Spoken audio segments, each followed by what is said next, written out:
We are live.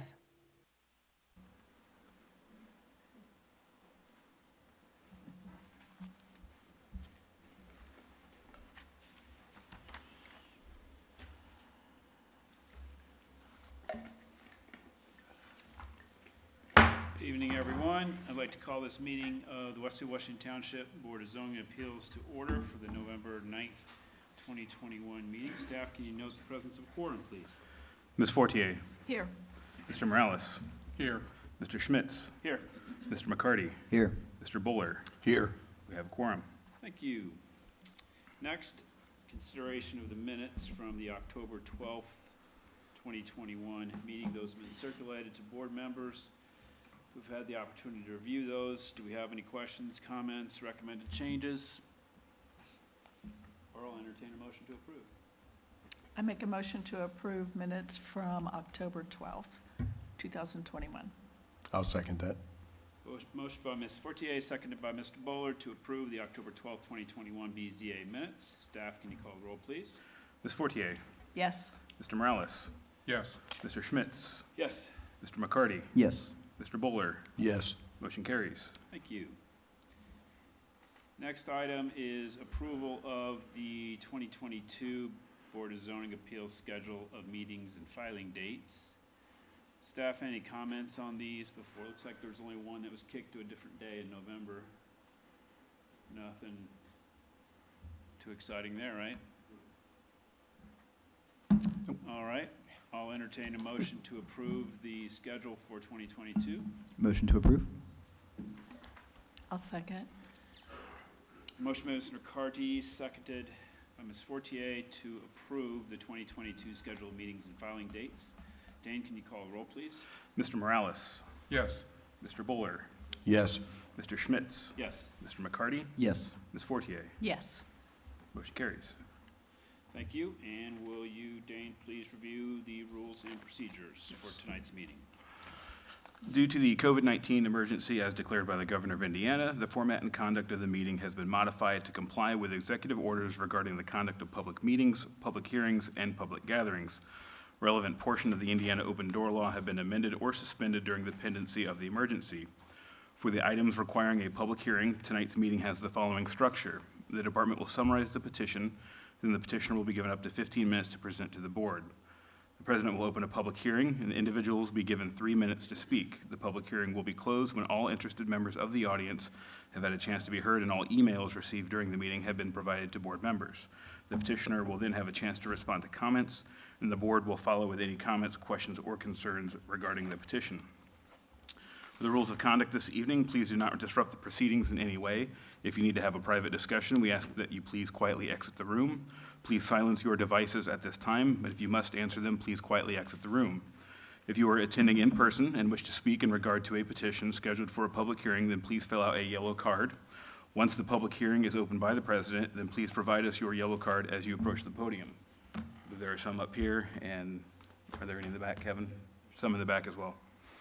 During your comments, please state your name and address into the microphone for the record, and we ask that you please not repeat previously stated comments.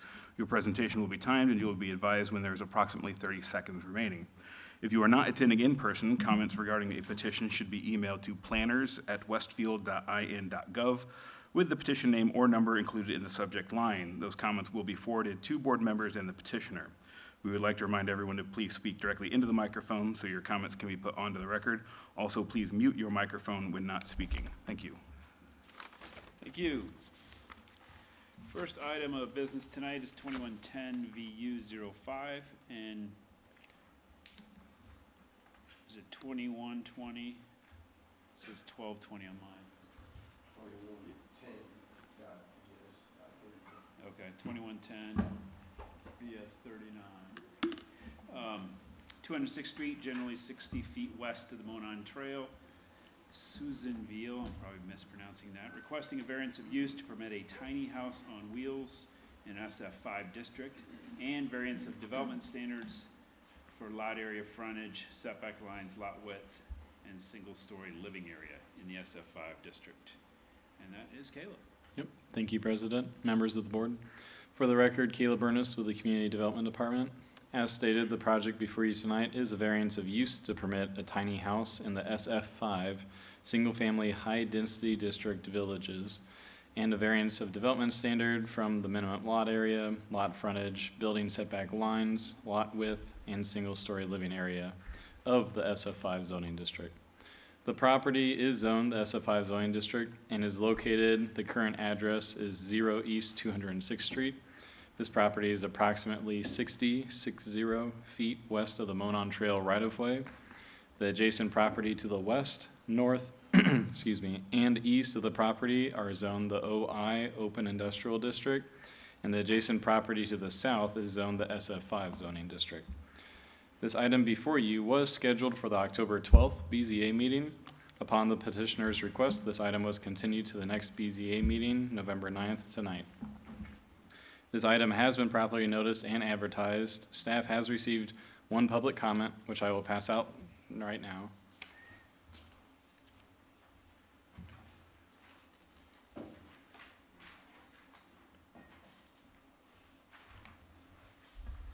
In addition to the public comment that's being passed out right now, staff has received a couple additional comments. Both of those comments were forwarded to your emails as they were received after 5 p.m. today. Susan Veely is here and plans to make a presentation. Afterwards, she is available for questions, as am I, should you have any for staff. Thank you. Thank you. So we'll hear from the petitioner now. Susan, there you go. Come on up, state your name and address, and take it from there. Hi, good evening. My name is Susan Veely, and my address is 11188 Bluebird Court in Fishers, Indiana, 46037. And as Caleb stated, I own the parcel of property at 0 East 206th Street, just west of the Monon Trail. My desire to request a variance this evening is for personal reasons. After 25 years of marriage and 5 kids, we made the difficult decision to get divorced. What that means is the housing market right now is at an all-time high. We've had this property at Sheridan for quite some time, and we also would like to cause as minimal disruption to our children as possible. So rather than have the children go back and forth, my husband and I want to go back and forth between our current family home and someplace else. So the idea came to be that we have this lot sitting there doing nothing, that we could put a house on there until we looked at the standards. So it's not big enough to do much with, so we thought a tiny house, either on wheels or a foundation, would be our best option. Plus, it gives us the opportunity for one of us to take it south, maybe during retirement. And so I don't know how to get to, oh, okay. And so we've already seen this. If you can go to, I just included some additional extra information from what we were here before. Again, as Kayla mentioned, this property is already zoned SF5. I know one of the public comments that came in indicated that the variance request was to change it to residential from the industrial, but it's always been SF5. This map on the left is actually from 1974. The map on the right is from 1882. It's never changed. It's always been SF5. Go to the next slide, please. So in case people didn't look at the information that was online, these are some examples of some of the exteriors I'm looking at. If you want to go to the next one. Some interiors, and you can keep going. And some examples of how it can look if it's lit up nicely at night, and also with some landscaping. My plan also, after we no longer need it for our personal use, thought it would be a great Airbnb property for Grand Park. Visitors coming in, have some bikes there, and let them ride a mile down the Monon Trail to get to their activities at Grand Park. And that's all I had. Well, there might be one more. Oh, you can skip that one. Oh, here's some information about which states are the friendliest tiny home states. And so you'll see that Indiana is ranked 6 out of 10, so they're kind of smack dab in the middle, and as you can see, most states are in that middle section. Got Michigan, who's ranked number 9, and all the ones in the green are either 8 or 9. So we're up there, so Indiana has an opportunity to keep that number growing. The tiny house movement is not declining, it's actually increasing, and I know that because talking to builders, it's taking longer to get them to work because of the number of orders they have. So thank you very much. Thank you. Absent any questions, staff, I'm gonna just open the from the board, I think I'll just go ahead and open the public hearing. Public hearing is open at 7:10. Do we have any cards of individuals that want to speak as to this petition? I do. Okay, come on and approach do you have any other cards? Okay. Sorry. My name is Debbie Woodward. We are at 10853 East 221st Street, Noblesville. My husband Rand and I own the AA grain elevator that surrounds Susan's parcel that she's describing. And as you can see, we're on the north, the east, the west side. Her .05 parcel is just a little over 2,000 square feet. She's gonna need a septic, she's gonna need a well. We are not allowing any variance or approving any variance on our property for that.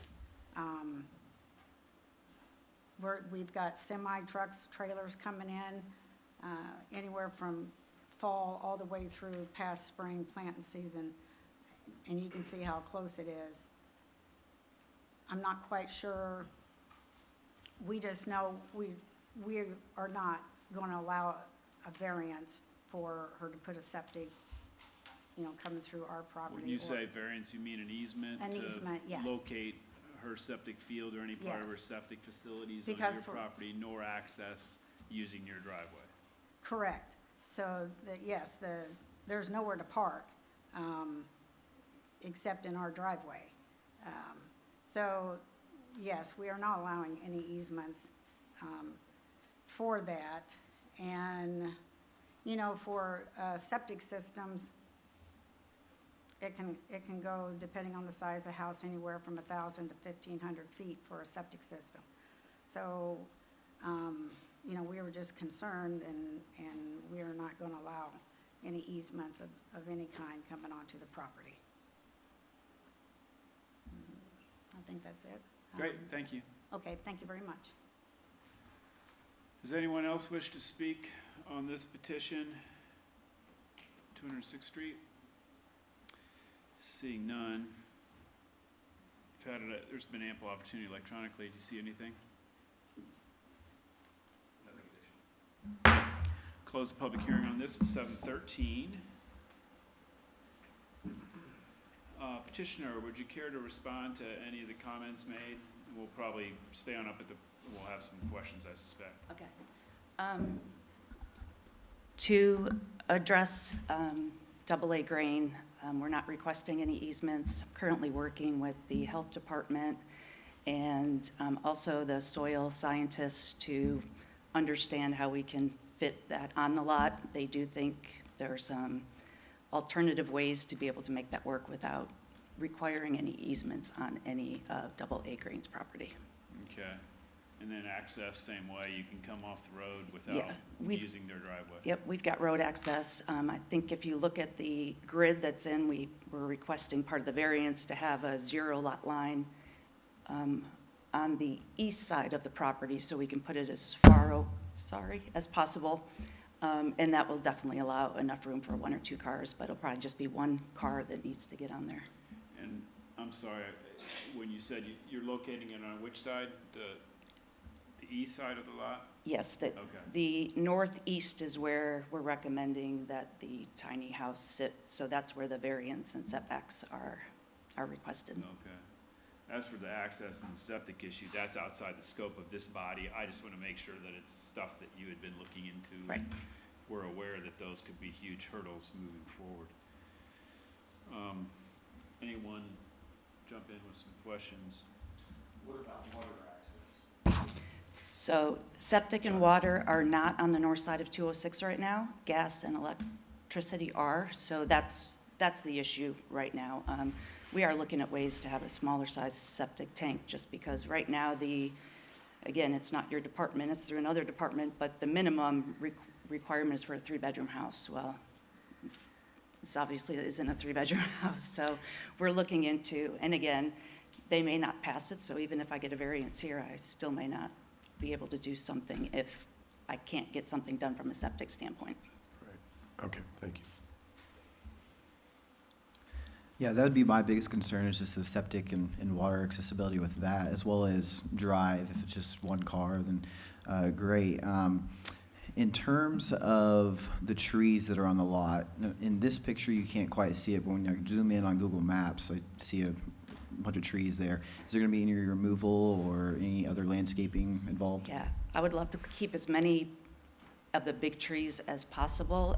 If you zoom in or you go walk the property, a lot of what's in the middle is brush. It's not actually trees, so, and some of the trees look dead, so I love trees and I love landscaping, so as much as I can keep, the better. Yeah. I love the idea of tiny homes. I know it's definitely not something that we have available within Westfield right now. I think in terms of personal use, it'd be great. Just one other issue of concern I'd have is in terms of renting out Grand Park-wise.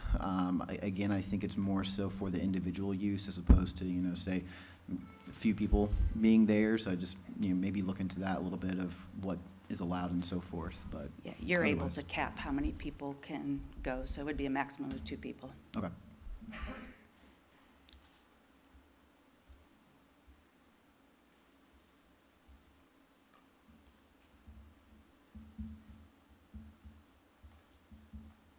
you reviewed the recommended conditions that staff has put in the staff report? Yes, I have. Those are all accepted. Yes, they are. So what are your thoughts about the wheels versus the foundation? To me, it kind of seems odd to have a house and a septic and all that, and also have it on wheels and just haul it away. But what's your intentions with that? I would prefer wheels. Even if it comes off the wheels and sits on a foundation, it would still be wheeled in just like a regular one. With enough landscaping around it, you won't be able to tell that there are wheels attached to it. It'd just be easier if we do decide to move it and go south with it, that we won't have to pay to have it put back on. So from a visibility standpoint, with the landscaping, nobody outside of it would be able to tell the difference. The only thing with the renderings, which are very attractive buildings, it indicates in here that build a tiny house substantially compliant with the examples shown. And are you looking specifically at those picture units? And because to me, I would hope that staff would really strictly scrutinize that requirement. I'm not real, and Beth, I don't know how comfortable you are with that requirement written. To me, there's a little bit of wiggle room there to say, substantially compliant. Well, this is a house and it has a bathroom and a bedroom, so it's substantially compliant. Like with most houses, the keys and finishing features is what separates that from the minibar. Right. And so we want that, not, something less. And perhaps there's some more questions for staff. Is your mic on, Dave? No, it's not. Okay. Sorry about that. Everything was heard, I imagine, right? Our IT director said he could not hear you. Okay. But I got the gist of it. I can make some notes and coordinate with our administrative assistant on the meeting minutes to get that. Because that would dialed in. certainly be something that would be important to me, is making sure that that is what is, if anything is granted, and if you get through all the other hurdles that you have, that it's something, if not one of those 3 or 4 buildings, it's one. I would be open to changing the condition or adding an additional one, that before anything is purchased, that it comes back for approval. Okay, for us, you wouldn't have to come back to us Okay. for this variance. So I just would want something worded, and if staff is okay with it and our council's okay with it, then so am I.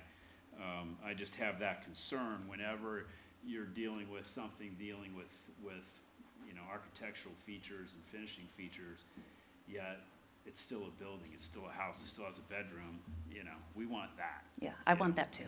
Yeah.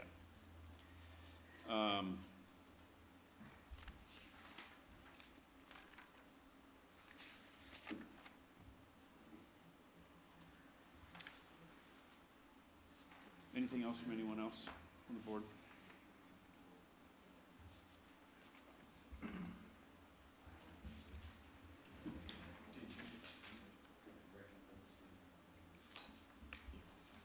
Yeah, I'll make sure well, okay, we're gonna do this. Just for the record, I will indicate that the email from Shirley Cooper was provided to each member of the board, so we do have that. And each of us have had the opportunity to read that as well. I do have in my slide deck something that addresses that. If you'd like to, if anyone has a concern with that, I'm happy to share. That addresses her comment, or? Yes, so actually, it's in this one too. If you go to the existing, I think it's back some.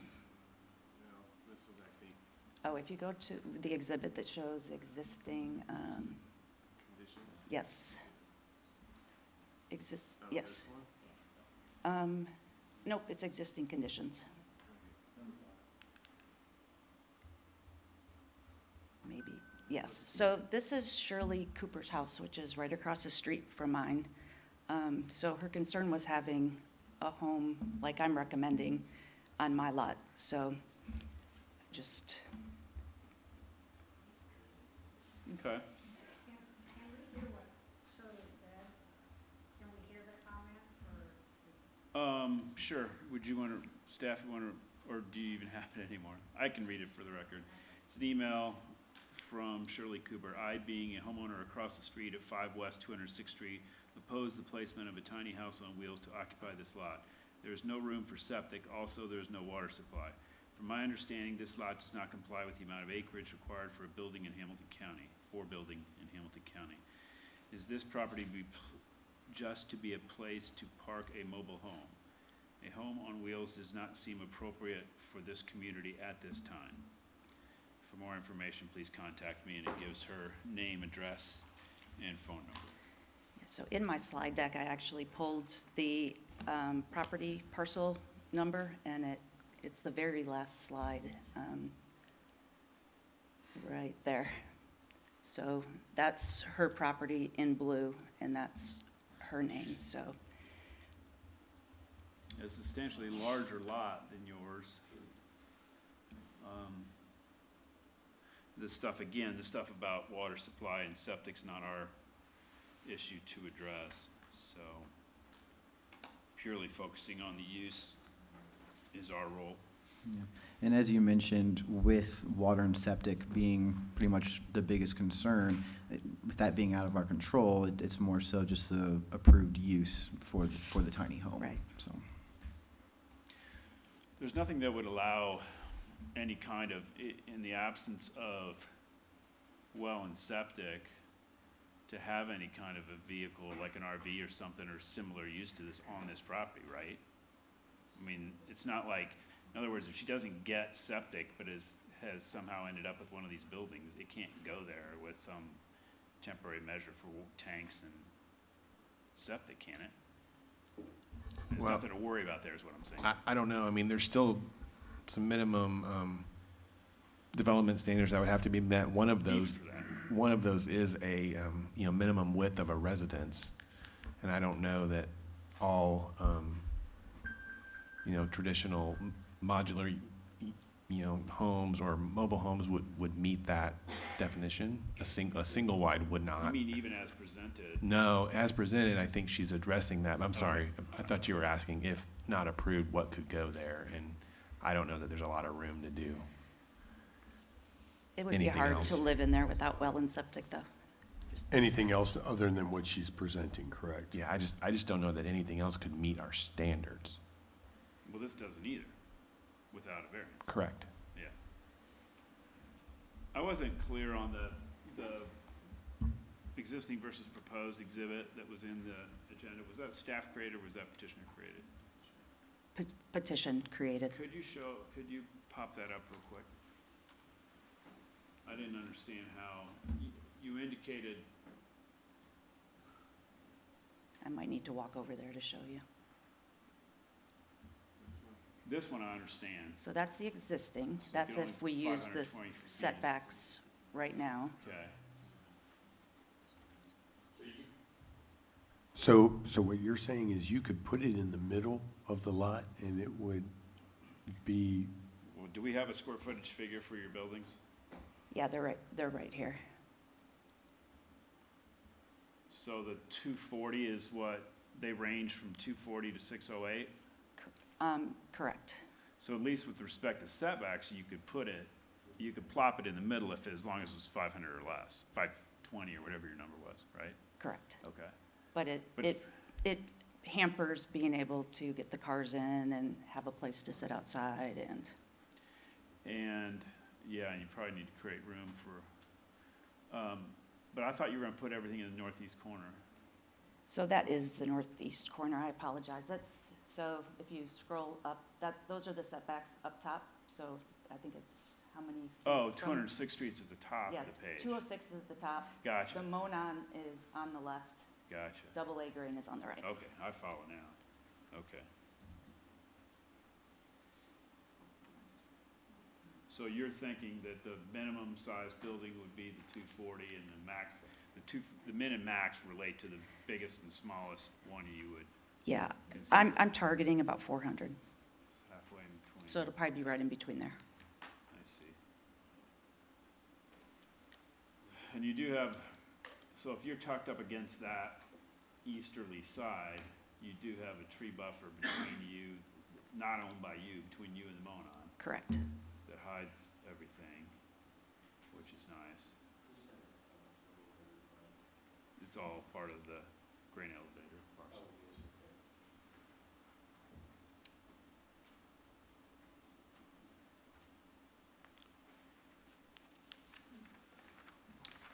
Any other questions, comments? No, I'll entertain a motion if anybody's prepared to do so.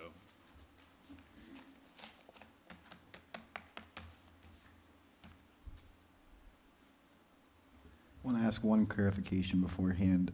Were you wanting to add any additional conditions, or? Did you guys look at that? I mean, are you comfortable from an enforcement standpoint on substantially compliant with the renderings question for the buildings? Yeah, if it's the determination for substantial compliance as determined by the director of the department, which is fairly boilerplate language, if that is something we are comfortable with. Yeah, and Mr. President, just to give you maybe a little more comfort, we would be looking at more than just, is it a house with a bedroom and restrooms? I mean, we would be looking at certain architectural features that have been shown on the images, windows, window placement, spacing of different architectural elements. I mean, we really do look to see if what's being actually submitted for a permit, how closely it aligns to those images, and if we determine that, yes, it's very close, then we'll proceed. If there's any question, then we'll go back to the applicant and tell them, look, you're not close enough, you have to make adjustments. And if they Okay. can't, then they'll probably come back here with a modified image to add to their list of possible, right, images that they could That look they'd like. have to come back Mhm. here? Yep, that would be modifying the condition. If it was, sure, okay. Yeah, and I think I would want some, I'd like that condition beefed up a little bit, which I could throw in if,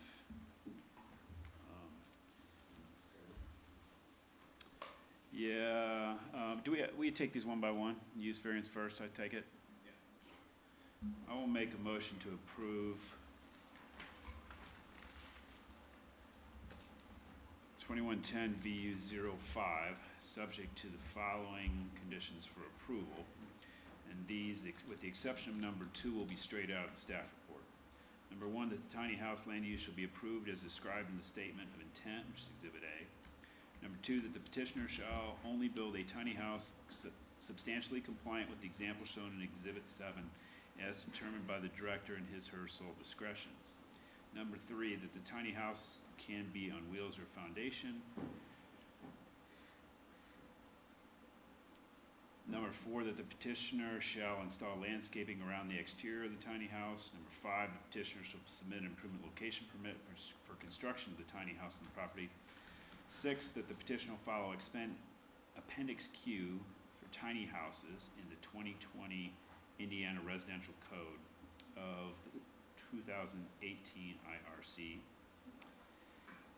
That the petitioner, number 7, that the petitioner shall obtain a certificate of occupancy before occupying the tiny house. Number 8, that the petitioner shall record acknowledgement of this approval with the Hamilton County Recorder's Office and return a copy of the recorded instrument to the Community Development Department. I'll second. Motion by myself, seconded by Mr. McCarty to approve 2110 VU 05 with those 8 conditions. Staff, can you call the roll, please? Mr. Bowler, Yes. Mr. Schmitz, Yes. Mr. McCarty, Yes. Ms. Fortier, Yes. Mr. Morales. Yes. Motion carries. Thank you. Next, we have consideration of the developmental standards variance. Would someone like to make a motion on that?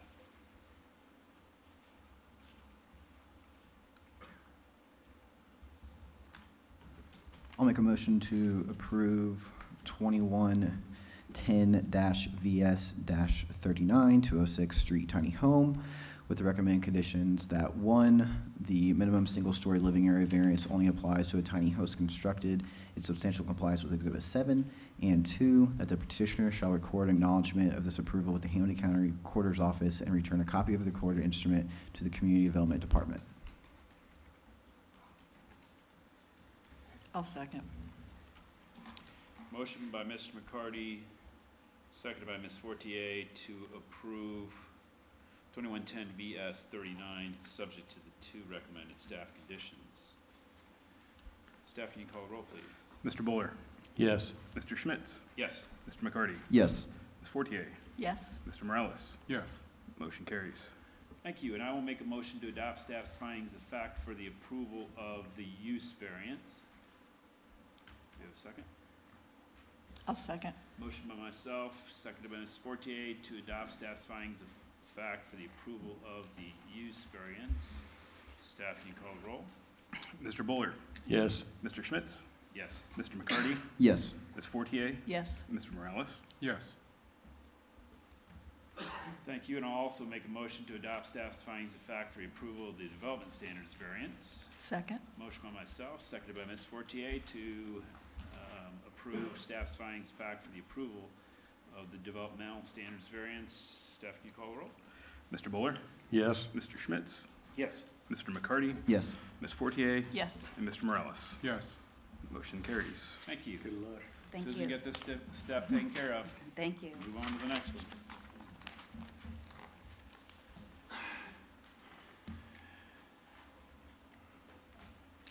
We will move on to our second item, which is 2111 VS 40, northwest and southwest corners of Cary Road and Saddlehorn Drive, Bridlewood HOA, seeking a variance of development standards to allow subdivision entry signs in the right-of-way. That's Rachel. Thank you. For the record, Rachel Remenschneider with the Community Development Department. The project before you tonight proposes replacement of subdivision entry signs at the Bridlewood subdivision. The property is in the right-of-way and is located at the intersection of Cary Road and Saddlehorn Drive. Properties to the east across Cary Road are zoned Bridgewater Club Planned Unit Development District. All other adjacent properties are zoned SF4, single-family high density. The petitioner is requesting a variance of development standard to allow signs in the right-of-way. The current signs have been located in the right-of-way for approximately 25 years, and the petitioner proposes placing the new signs in the same location. Westfield's Public Works Department, Encroachment Inspector, and Infrastructure Plan Reviewer have reviewed and approved the placement of the new signs in the right-of-way. This item is before you tonight for a public hearing and has been properly noticed and advertised. Staff has received no public comments. Dan O'Brien, representing Boulder Designs, is here tonight. He will not be making a presentation, but is available for questions, as am I. Thank you. Thank you. The absence of a presentation, I'll go ahead and open the public hearing at 7:35. Do we have any cards? We have no cards. Wait a minute or so.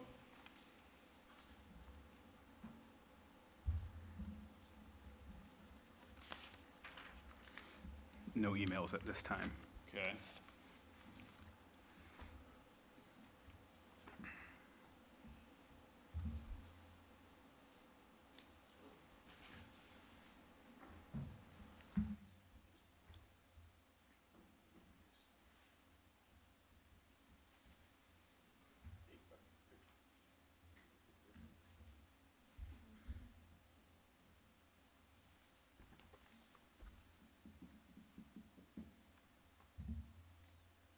Anything? No, we don't have any. I'll close the public hearing at 7:36.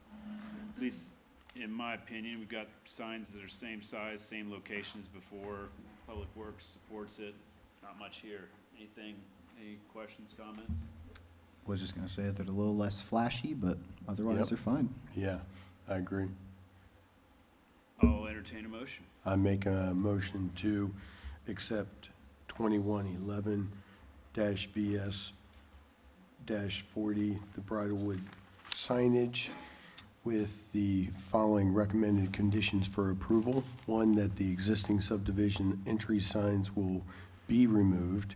Two, that the new subdivision entry signs will be placed in generally the same location as the existing signs as shown on the site plan, Exhibit 4. 3, the new subdivision entry signs will be landscaped similarly to the existing signs with screening from adjacent properties. And 4, that the petitioner shall record an acknowledgement of this approval with the Hamilton County Recorder's Office and return a copy of the recorded instrument to the Community Development Department. I'll second. Motion by Mr. Bowler, seconded by Ms. Fortier to approve 2111 VS-40, subject to those 4 recommended conditions for approval. Dane, can you call the roll, please? Mr. Schmitz? Yes. Mr. McCarty? Yes. Ms. Fortier? Yes. Mr. Morales? Yes. Mr. Buller? Yes. Motion carries. Thank you. I'll make a motion to adopt staff's findings of fact for the approval of this petition. Second? Motion by myself, seconded by Mr. McCarty to adopt staff's findings of fact for the approval of 2111 VS-40. Dane, can you call the roll? Mr. Schmitz? Yes. Mr. McCarty? Yes. Ms. Fortier? Yes. Mr. Morales? Yes. Mr. Buller? Yes. Motion carries. Thank you. And petition's approved, wherever the petitioner is. There you are.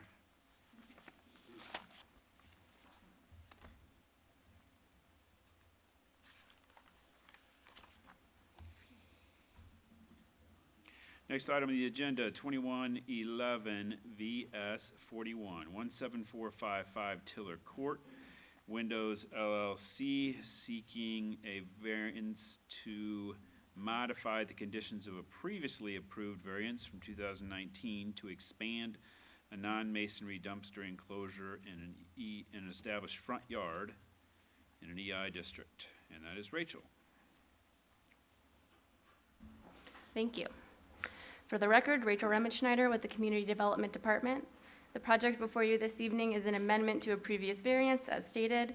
The variance is 1906-VS-11, which permitted a non-masonry dumpster in an established front yard without gates. The petitioner now proposes to increase the length of the existing dumpster enclosure from 35 feet to 60 feet. The property is located at 17455 Tiller Court and is zoned EI Enclosed Industrial. Properties to the north across East 175th Street are zoned the Austrian Pine Planned Unit Development District. All other adjacent properties are also zoned EI Enclosed Industrial. The petitioner is requesting a variance of the development standard to expand their dumpster. Because the expansion of the dumpster will not be in substantial compliance with the dumpster enclosure exhibit from the 2019 variance, they are seeking this variance to allow the larger sized enclosure. This item is before you this evening for a public hearing and has been properly noticed and advertised. Staff has received no public comments. Lauren Wright of Windows LLC is here this evening. She does not plan on making a presentation, but is available for questions. I am also available if there are any for staff. Thank you. Thank you. In the absence of a petition or a presentation, I'll open the public hearing at 7:40. Do we have any cards? We have no cards and no emails. Okay, we'll give it a minute and watch for electronic stuff.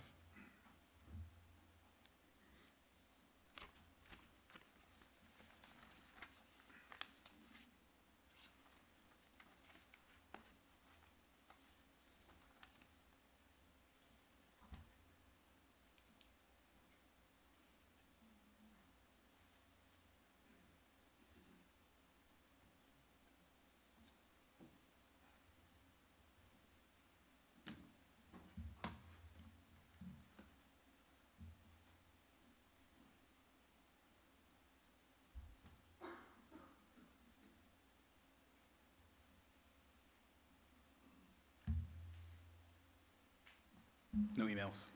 I will close the hearing at 7:41. Members of the board, any questions about this petition? I have a question, just clarity on that picture right there. The current location of the dumpster is where it says current location, correct? Right off of the court? And that is just to be enlarged. That's the only difference. Will you state your name and address for the public record, please? Okay, my name is Lauren Wright. My address is 6202 West 100 North, Tipton, Indiana. Yes, exactly what you said. The bottom left portion of it is already there. It's about 35 feet long. The added rectangle on the north side of the picture, yeah, that part is what we're looking to add. It'll expand it to 60 feet. Okay, so it is, even though the picture does not show it, it is currently there? Correct, yes. So what says current location is already there. That was what was approved in 2019. Okay. Yes. And have you been, how long has your business been in that location? Since 2019. Okay. This variance allowed us to move into that building. And you're just looking to add it because you have more needs Yeah. in that? Correct. We do residential window and patio door replacement, and we're full service start to finish. So when we go to replace someone's windows or patio doors, we take their old ones with us. Those have to go somewhere, so they end up in our dumpster cans. And because we've grown so much since 2019, especially with the pandemic, there's been a ton of growth in home improvement, and we just don't have the space right now to put that stuff. So, yeah, that's why we're looking to expand it.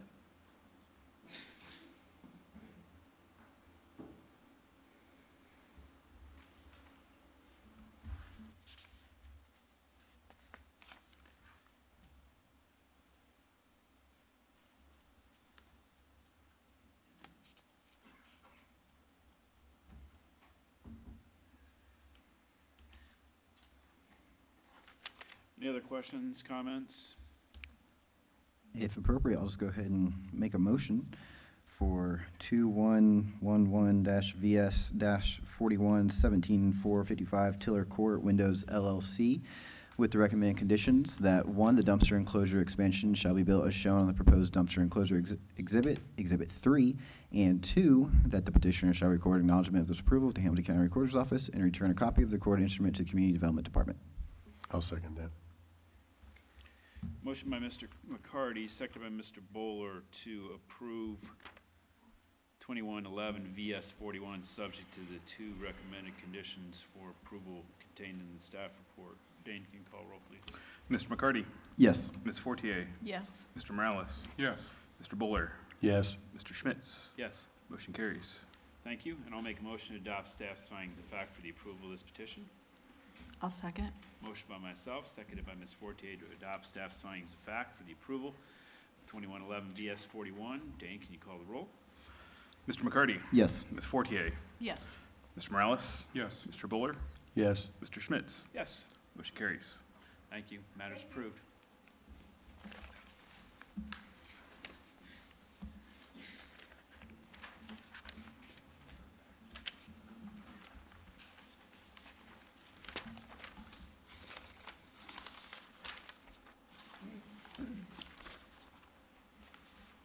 Next item on the agenda is 2111 VU 06133 West 161st Street, Mauricio Gonzalez by Pleasant Cities LLC, seeking an extension of an existing temporary variance of use which permits a construction trade office use in the AJSF1 district.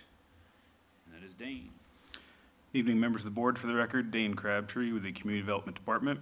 The item before you is a request to extend an existing variance of use, existing variance of use at 133 West 161st Street, a 2.5 acre property located just east of the southeast quadrant of the Spring Mill Station. A variance to permit a construction trade office use with ancillary vehicle and trailer storage in the AGSF1 Agriculture Single Family Rural District was approved at the March 16th, 2018 BZA meeting. This variance was given a 3-year time limit and is set to expire December 31st, 2021 if it is not extended. If the board is inclined to approve the variance, the staff report for the petition details a recommendation that this extension be granted for no more than an additional 3 years with an expiration date of December 31st, 2024. This item has been properly noticed and advertised. The department has received one public comment, which has been provided to you this evening. Matt Pleasant of Pleasant Cities LLC is present this evening on behalf of the petitioner Mauricio Gonzalez to give a presentation, after which he will be available for questions. Thank you. Thank you. Matt. Good to see you all again. I think it's been a minute. It's been a while. I'm Matt Pleasant. I'm with Pleasant Cities LLC, located at 5821 Julian Avenue in Indianapolis, Indiana, representing Mauricio Gonzalez in his home as well as his business, Gonzalez Construction Company. As Dane has indicated, back in 2018, Mauricio came across this board requesting a variance of use to allow his construction company to be on the site.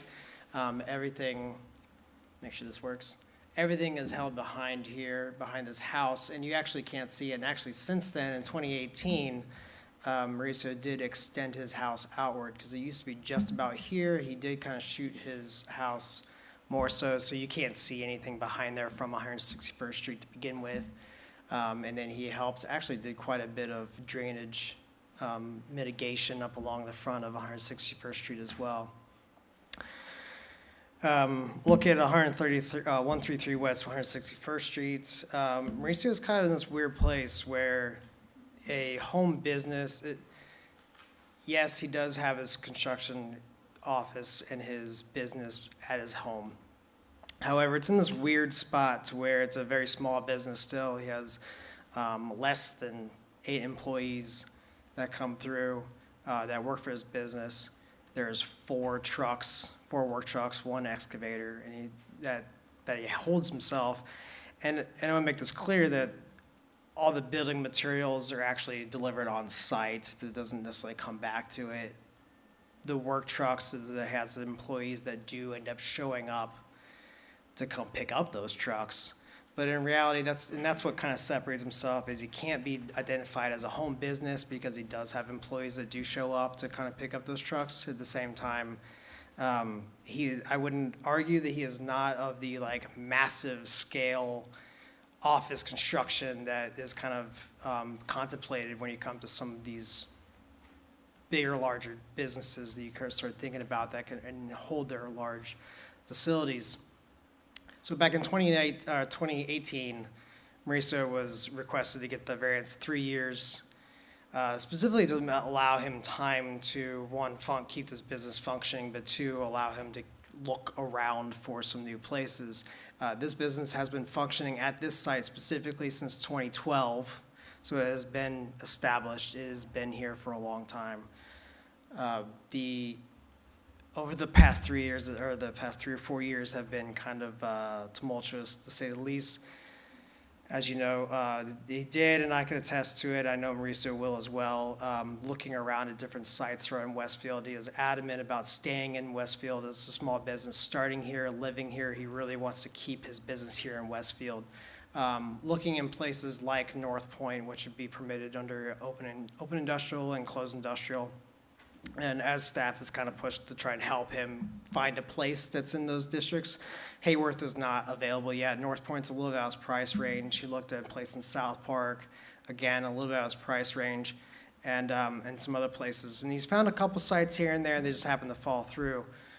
The biggest unfortunate thing that happened, I think, from all of us is that kind of COVID-19 happened, and not only that is all real estate stopped, but also when it came back on, the prices were significantly higher than where they ever have been before. And we're still kind of tailoring off that. So he's trying to deal with that at the same time as this variance is now at the end of its rope.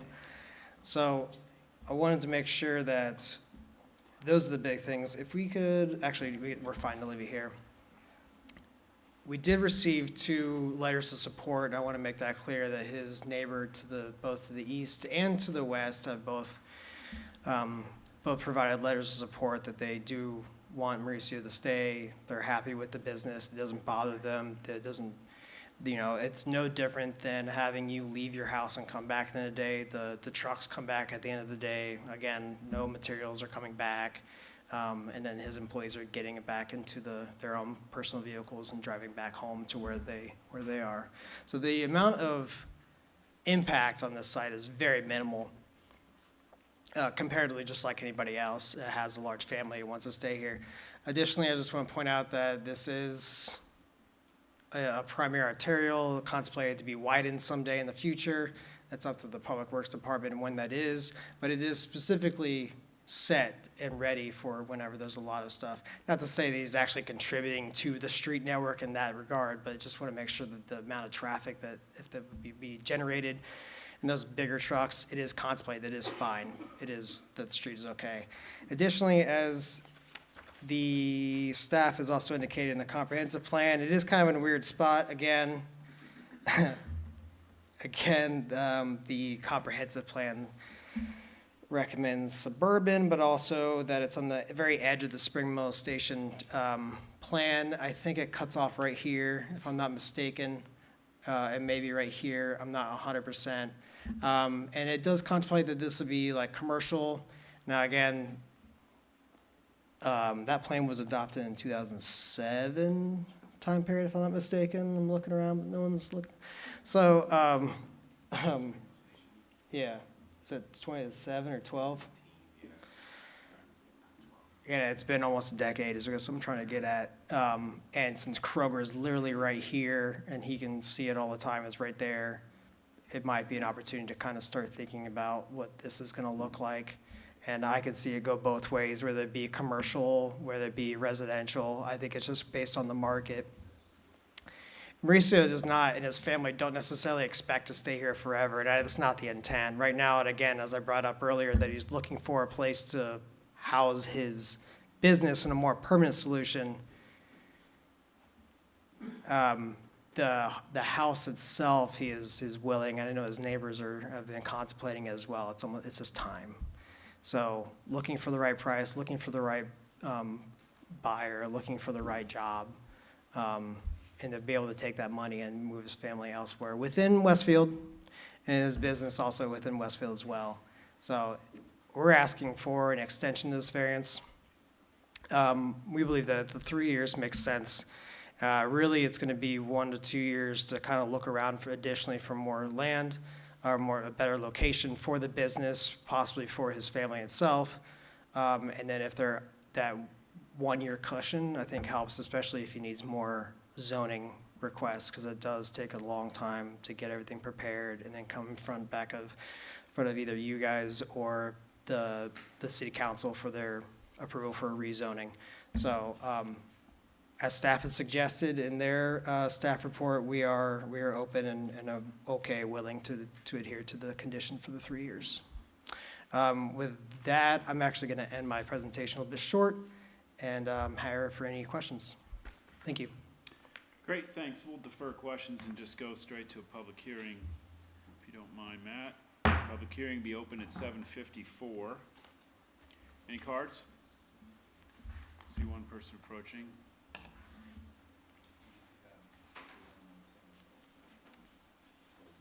It's supplementing. Joshua Drake, 15845 River Birch Road. If the map was just a little longer, pretty much just south of that property there.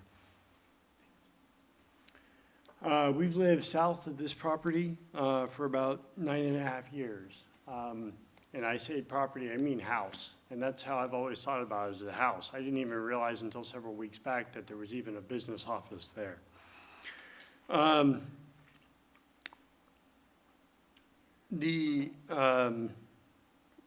I just assumed that it was an owner parking his trucks there, quite frankly. I didn't even realize consciously that they were construction equipment. We've heard the trash trucks at Kroger. We've heard the music from Urban Vines many times. They do have some good cover bands though, so. But I honestly can't recall ever hearing construction equipment. Those trucks usually have backup devices and everything else they're required, so I'm sure that's all there, but I just honestly haven't recurred calling it. That said, I'm not home all day, but my wife has homeschooled our 2 daughters and had private piano students in our home just south of there, all without any disruption. Yep, right there on the corner where Tom's old house was, for those of you who know Tom. So it's never been a problem for us, and so I just ask that the board grant this variance. So thank you. Anyone else here wish to speak to this petition? Give me other cards. No other cards and no emails. We did have, so, the handout that we were given from Joe Ferraro, Mr. Ferraro here. Did you wish to speak to this? You gave some stuff that I thought. Can you check your mic again?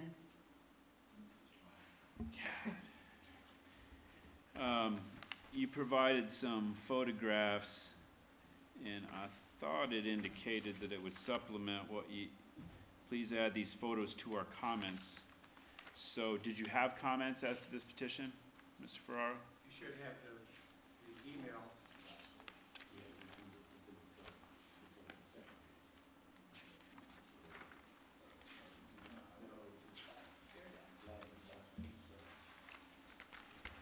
I don't mind.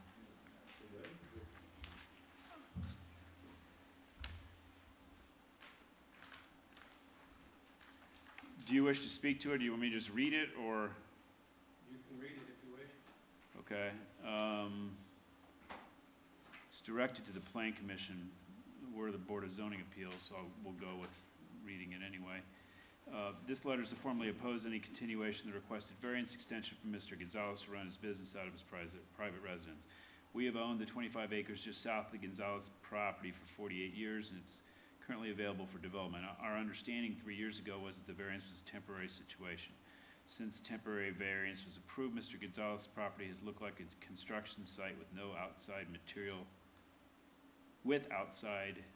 storage, equipment, and dumpsters. The Gonzalez property is not in the Westfield Comprehensive Plan and not zoned for this type of business for good reason. The Gonzalez properties negatively impact the value of our property. Developers considering the purchase of our land have questioned the conditions of the Gonzalez property. We're not opposed to any extension variance to the Gonzalez we are opposed to any extension variance to the Gonzalez property and ask the committee to return the property to residential status as it is zoned. Respectfully, Joe and Georgia Ferraro.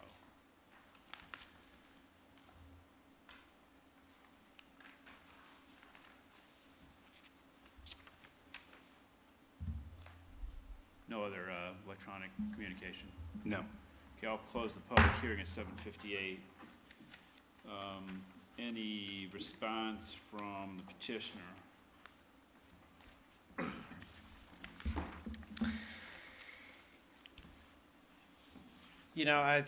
I think, after talking to Mauricio, and again, I think this just happens to be a time where, Mauricio is looking to sell his property shortly, and his neighbors are looking to sell his property shortly, and I think that all of these guys could get together and be a benefit from getting a group. I know that the property here has an access over here on Spring Mill, but by having all of it together and all of it here together and sell as one will be a massive benefit. And I don't think it's been really communicated that way in the past, and I know Mauricio has been very open to that and is willing even moving forward.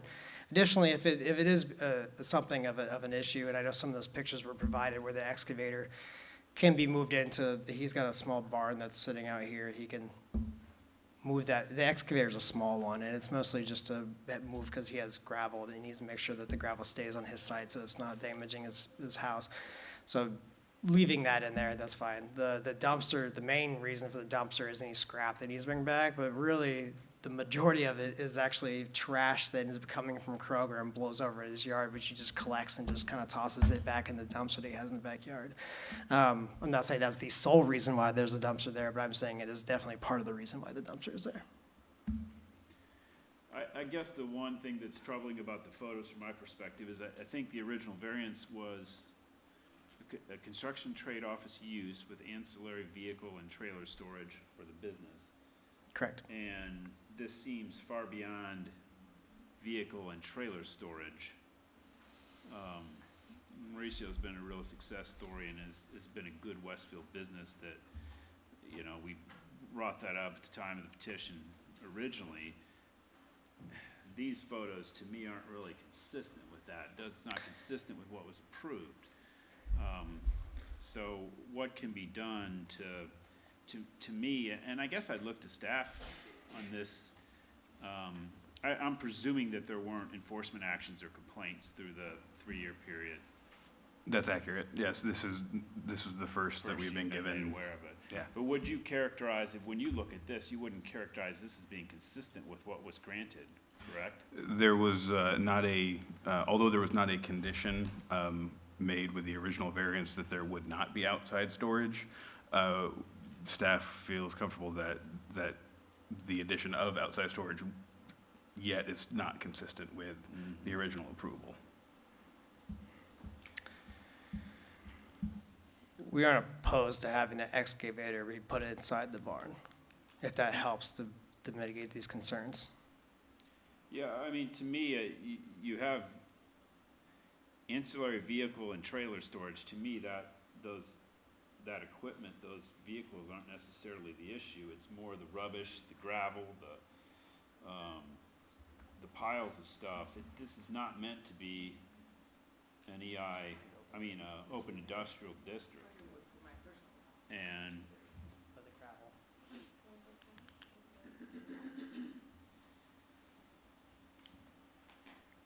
The firewood specifically is just for him burning himself, the fire. But the gravel, I understand as a concern. It's for him to make sure that the gravel in his back, and so he doesn't tear himself up.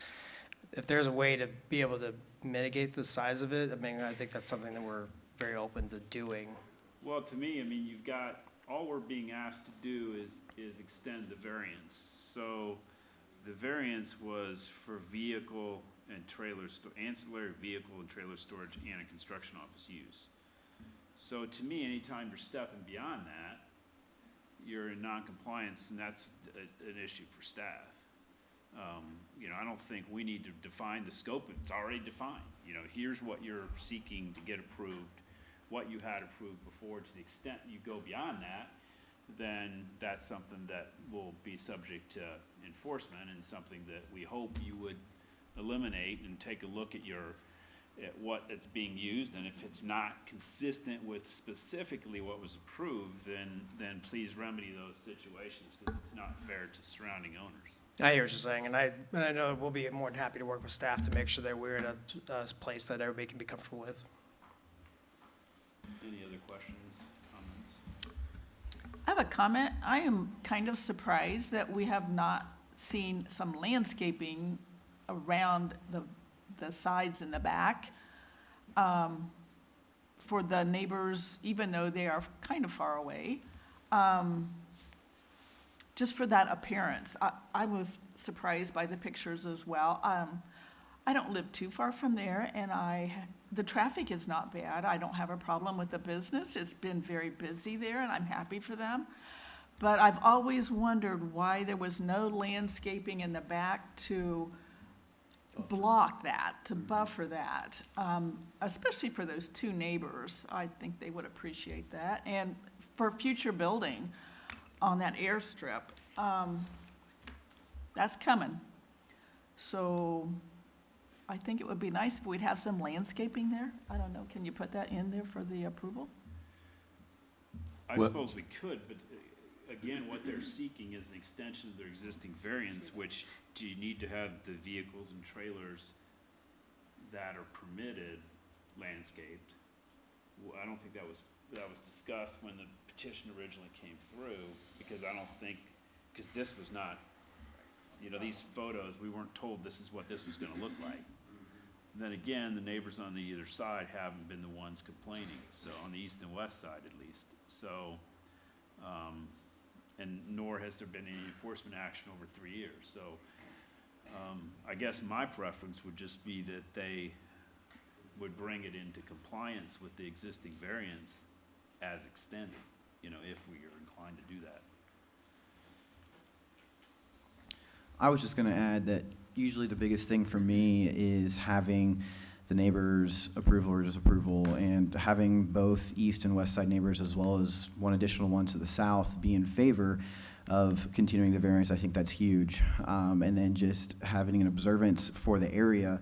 And again, the neighbor to the south mentioned this in comparison to Urban Vines, Kroger, all the other traffic that goes on around here, and him saying that construction or whatever truck traffic is not heard on this property, I think is definitely a huge advantage as well. So I think that's very much so appreciated. Thank you.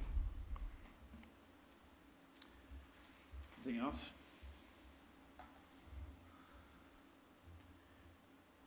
I will entertain a motion on this petition. And there are no conditions, correct? From what I Time saw. frame. It's here somewhere, I know I saw it. Yeah, 2024.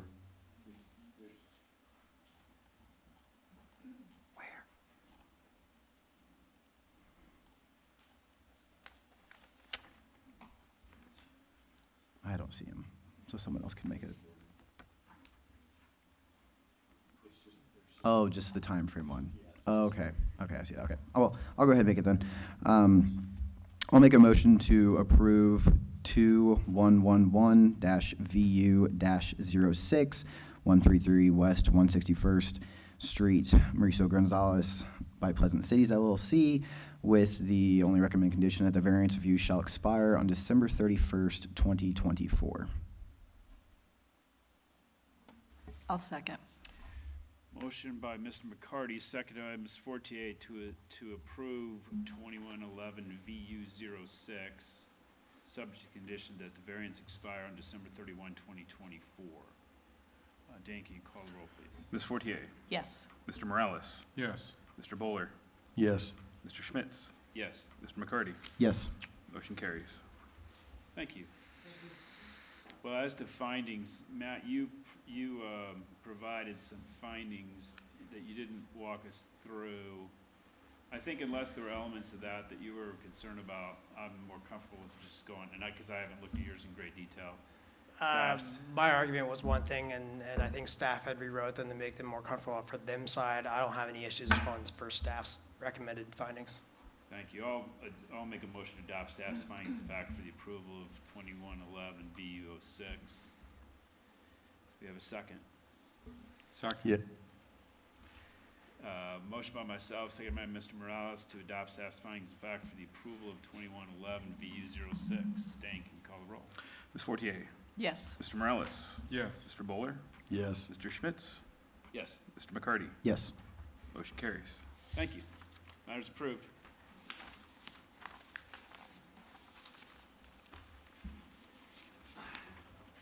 Next item on the agenda, 2111 VU-07.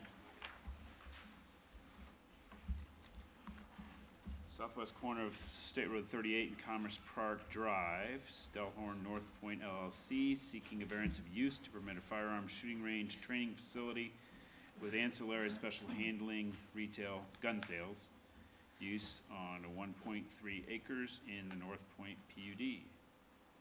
And that is Mr. Crabtree. Evening, members of the board. For the record, Dane Crabtree with the Community Development Department. The item before you this evening is a variance of use request for an unplatted 1.38 acre parcel of land in the Commerce Park District of the North Point PUD, located approximately at the southwest corner of State Road 38 and Commerce Park Drive.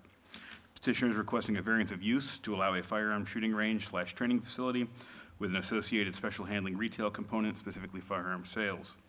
Firearm shooting range / training facility is not a use identified in the Westfield, Washington Township Unified Development Ordinance, either as a standalone definition or as part of a catch-all designated use, for example, high-intensity retail. Therefore, a variance of use would be necessary no matter where it was proposed. Additionally, the proposed use would contain an ancillary firearm sales use. Gun sales are identified in the UDO as a special handling retail use in general business, enclosed industrial, and open industrial zone properties with a special exception. However, because the use is proposed to be subordinate to the shooting range / training facility, the Director of Community Development has determined that if the variance is granted, an additional special exception for the gun sales use shall not be required. The North Point PUD is primarily an enclosed industrial development. 70.3% of the acreage is enclosed industrial as the underlying zoning. The Commerce Park area of the PUD where this proposed use is enclosed industrial as its underlying zone. There are general business and single-family zone parcels within the PUD as well. If the board is inclined to approve the variance, the staff report for the petition details 3 recommended conditions for approval. This item has been properly noticed and advertised. The department received 1 public comment earlier today, which has been provided to you before the meeting, and we did receive 1 additional comment that came through during this meeting, which has been forwarded to your emails. J.R. Freiberger is present this evening to give a brief presentation, after which he will be available for questions. Thank you. Thank you. Mr. Freiberg. Mr. President, members of the board. Yeah, there you go. Can you hear me now? Thank you. J.R. Freiberger, I reside at 4020 East 226th Street in Cicero.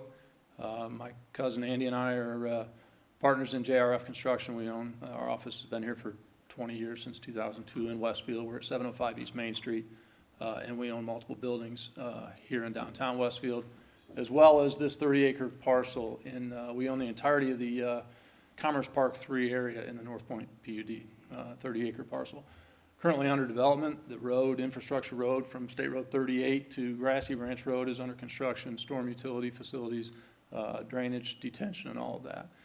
In our marketing efforts for that, we were approached by Hoosier Armory, a current retail operation in Noblesville, downtown Noblesville, to potentially move their business here and asked to have the potential of opening a shooting and training facility in that building as well, so they could combine operations. We're in support of that. We feel that there really isn't, and I think Dan's done a good job with basis of positions, but there's really no immediate issue from a use perspective to adverse effects to life, safety, and health. We also don't feel it will adversely affect surrounding properties, namely because we own the majority, if not all, of the surrounding properties of this facility. So this facility is by design in the center of what we own, in the center of that section of the enclosed industrial. So if there's to be a use for a shooting and training facility, we feel by definition it belongs in enclosed industrial, and it effectively is in the center of our entire park and in the center of that, buffered by all the other enclosed industrial that we own and are trying to develop. With that, I would like a brief introduction from Rick O'Leary, as the owner of Hoosier Armory, and he can introduce a little bit of the business, and then we're happy to answer questions and take it from there. Thank you. Thanks, Jim. Good evening. My name is Rick O'Leary. I reside at 217 Village Drive East in Carmel, Indiana. My wife and I have been there at that address for 26, 27 years. Who are we? I went to Purdue, from Chicagoland area, never went back. We love Indiana. I met my wife at Purdue. We've raised our children here. We have 3 grandchildren here in support of us this evening as well. So that's kind of who we are, what we want to do. We started this business out of a garage at 217 Village Drive. We've grown it. We have a website, HoosierArmory.com. We have a brick and mortar in Noblesville. It's done unbelievably. I never thought it would come to this, and we really are blessed because of the community we're in. What we want to emulate is what Westfield and Carmel have built, a world-class premier place to live. And we want to support those people with our product and the way we do it. And why is it important for us is because we have the people, the expertise, and the know-how on how to train. And that's the most important thing. Over 12 million new shooters last year in our country. We need training. We need to offer training. It's so, so very important. And that's why we're doing this. Our proposal is in front of you. It's very simple, but yet very complex to get through this portion. But we're here, ready, willing, and able to take any questions on how we're going to ensure that safety, and also safety is always number one. And we'll be open for questions. Rick, is your business right now, are you focused on retail? Yes, sir. So do you have a shooting range operation? No, sir. This would be your first in that arena? Okay. Again, you know, the range is, we really want to focus on the training. The range, being able to shoot live fire would be convenient, but we do training right now and we go to an outdoor range, you know, and do that, but it's just the time, travel, logistics, expenses, you know, to do that, and to do it all in one place, being able to control the atmosphere, control what we're doing, how it's done, in a conditioned environment, where we're actually filtering air and it's leaving our building cleaner than when it came in. I mean, all these things will be built into the product that we plan to offer.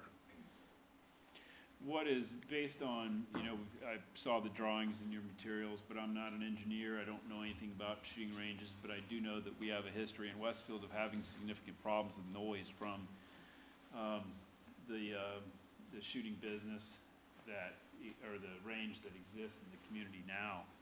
What about your facility will lessen or eliminate the noise outside the facility? Well, I'm going to defer to my son-in-law, Jareth Vance. He's a professional engineer. He's done some calculations, and based on, Jareth, if you want to, I believe they were inputted or provided to you prior to this? Real quick, Oh, and just I'm as a sorry. matter of, I guess, procedure here too, I want to make sure that we're reviewing the use. My position, I would think, at the end of the day, we still have to go through and meet any development standards required. So there's going to be sound limitations required as part of a development standard. We need to meet that, and we would uphold every bit of that development standard. So from a use perspective, I think I just want to make sure we're clear on two different things procedurally, and we'll answer your question, but I do want to be crystal clear. The development standards will not be varied. We're not asking for that. So we'll meet noise ordinances at the property line as required by the ordinance, 100%. Okay, thank you. If there's anything unique about from an engineering standpoint, I wouldn't mind hearing a short explanation. No problem. I just want to make sure we're clear. Sure. Hi, my name's Jareth Vance, 101 9th Street, Northwest Carmel, Indiana. Echoing what JR said, the intention of this development would comply with Chapter 6 of the UDO, which spells out the maximum decibels that are allowed within a distance from the building, from the property line. But in saying that, part of the construction, and I think you see up on the screen there, right, there is the ICFs, or insulating concrete forms. These, and it might not be up there, but any building material has a tested sound,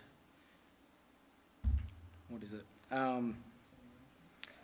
It's essentially, yes, the attenuation, so an STC, which is sound transmission class. These forms are part of their testing. They have a STC value of 56. So any decibel that you get from a noise source, you have a attenuation that happens just going through the air. It gets dispersed out, and going through any material is going to have that taken off there. Where Rick mentioned I'd done calculations, again, gunfire is kind of notoriously all over the place as far as a sound profile, but the upper levels are going to be in the 150 to 160 decibel range. Going down from that, taking the 56 directly off that, and then the noise requirements part of the UDO is 125 feet away from the property boundary. So just that 125 feet, you get another 45 decibel reduction from there, which takes you down to 62 decibels. Again, depending on what the frequency of that noise profile is, that determines what the UDO says you're allowed to, how noisy you can be. So your gunfire is generally lower frequencies, generally less than 300 hertz. So I believe for enclosed industrial, that's going to put you to the requirement needing to be less than 65 decibels. Based off 163 from the gunfire, the wall taking away 56 decibels, and then the distance taking away another 45 decibels, you get down to 62. We're confident that we will meet, by building this development, that we'll meet the UDO. That might have been a little bit too much, but I hope that answers your question. Great, thank you. Any other additional questions before we open the public hearing? Hearing none, I will open the public hearing at 8:21. Do we have any cards?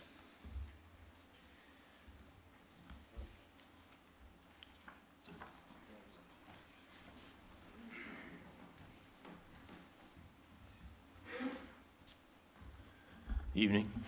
Kevin Huff, 20244 Grassy Branch. We're at 203rd and Grassy Branch, which is property adjacent to where this project's going. And more my concern, just because we've lived there for 14 years, we've been here through the whole Aurora and North Point. We're probably a little more sensitive than some people to what goes in around us since our property's been engulfed by this project. To me, it's not more of an issue of use, it's more of an issue of, there was a lot of time spent between the developers, homeowners, landowners, to portion off what usage was gonna be where due to like what days of use, time use, light pollution, noise. And within the vast PUD of North Point, there's plenty of room, and there was allotted room for retail use, which I would consider this within that range or some sort of hybrid of that. And so to me, the question being is, why is this being rezoned for retail when there's already areas that are designated for that use? And the use there was more for, like I said, you know, compared to where the residents were, when are they gonna be weekend hours? They open till 9 o'clock. And a lot of the uses that are in those commercial areas that are adjacent to residential don't take those hours. They control the light pollution, sound, things like that. So my concern is really not as much of the range, it's more the issue of, you can create a slippery slope here with zoning, and every time there's someone that wants to use something, we just tweak and adjust, and the next thing we know, all the zoning that we spent all this time to put into place initially is kind of lost all value at that point. So that would be my question, is more, and I know that the shops and a lot of the retail was pushed off to 38, making more sense being on a main thoroughfare there, not being up against residential and things like that. So that would be basically my question for zoning, is this, not that it shouldn't be in North Point somewhere, but is this the right place for it? Taking into consideration all the people that do own property there, that have been there long before this PUD and, been Westfield residents for a long time. I mean, I think that should be taken into consideration. So, thank you. Thank you. Can I respond to that? Just for the board's information, there was an email that came in after the start of this meeting that we did forward to you regarding this petition, so. Do we have any other cards? Anyone else wish to speak on this matter? Okay. Well, let's leave the public hearing open, and I have not had the opportunity to look at the emails, so. Is it possible to reply to the last comment? Can I reply to that? I'll give you the opportunity. Yeah. Hold Oh, off at for a the end? minute, Okay. let me. All right.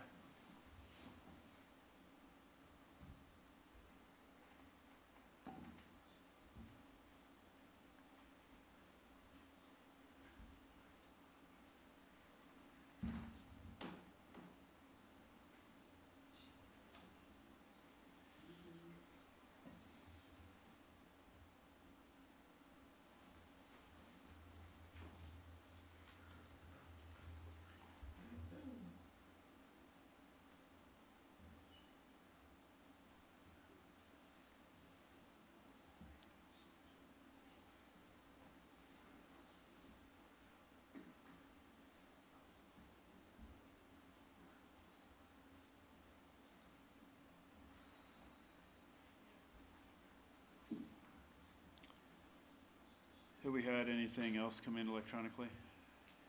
No additional emails.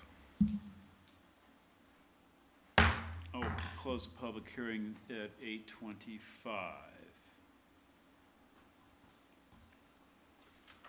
So yeah, if the petition day after you wish to respond to any of the public comment. I don't know what the emails were. Is there anything else relevant? Pardon? I don't know what the other emails were. Is there anything relevant to those? I did forward it to you, JR. Oh, okay. You should have received it. From Cindy, okay. So a couple things, I think with respect to the previous public comment about the PD and the uses here, the Commerce Park 3 is not limited, if I'm not mistaken. There's no limitation to retail here other than the size and square footage of a building. So we are allowed to have retail in Commerce Park 3. And from our perspective, from a development, and I don't mean this to be derogatory at all to the community or to the board or anyone else that approves industrial zoning. That's part of any thriving community's industrial zoning, but it has the lowest value typically of commercial properties. Retail value has the highest value. Any sort of retail use and destination use, in our opinion, will actually increase the values of the property in that park area.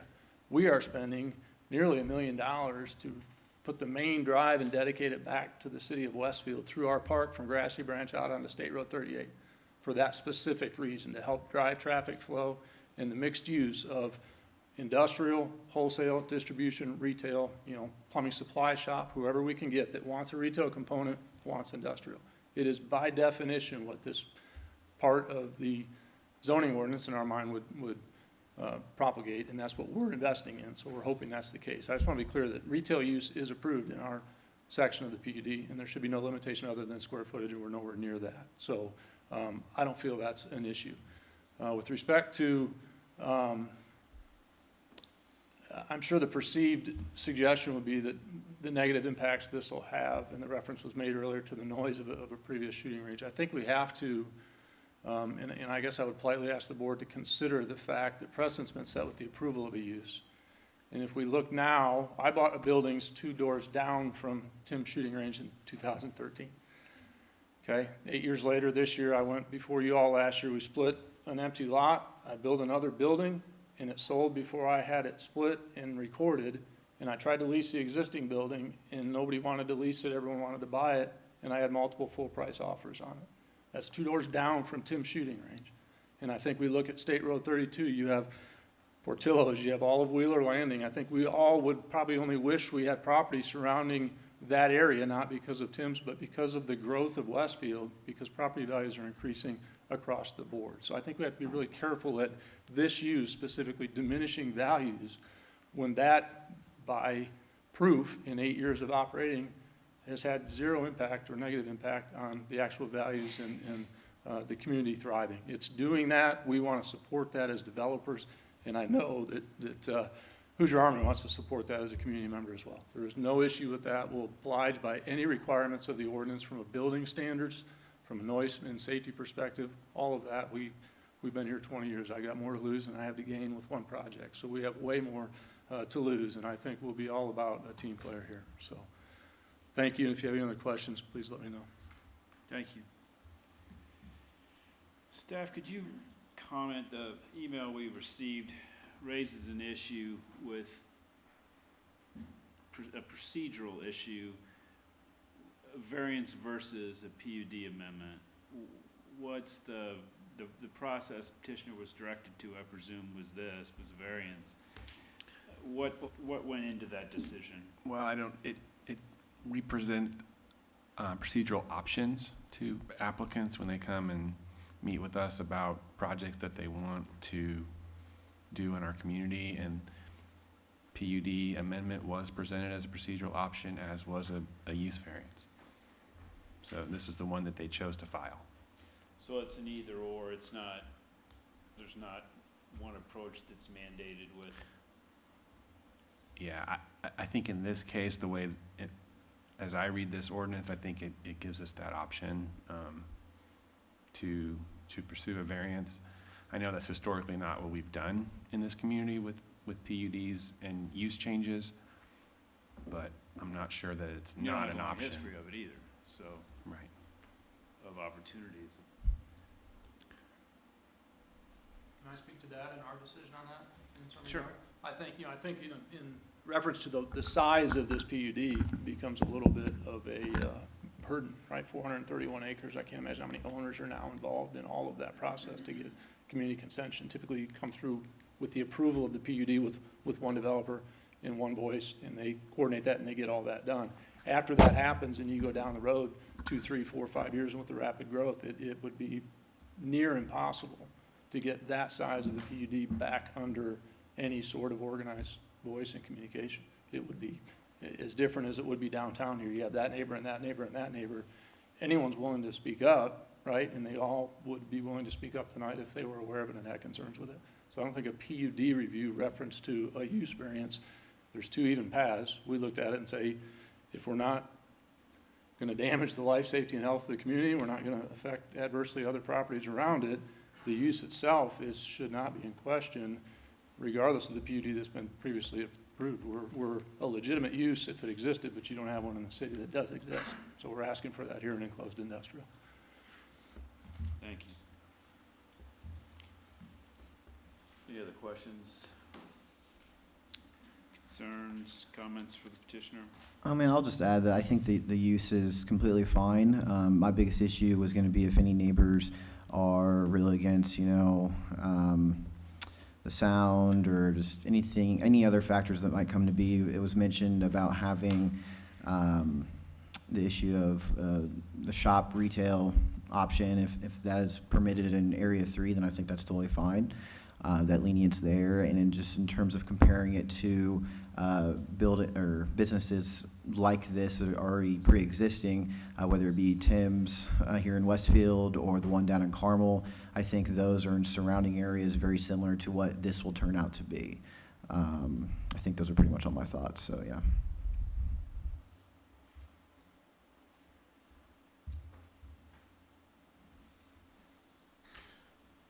Staff, does this go to city council if we approve it, the variance? No. Nope, no, sir. The only concern I have is that Mr. Huff mentioned that there was a group that met with the city, and one of the things that that their group asked for was specifically not to have any indoor or outdoor shooting ranges, and the city said that they would comply with that, and so I don't know. That was back in 2016, so I'm not sure how that comes into play here. It's not excluded.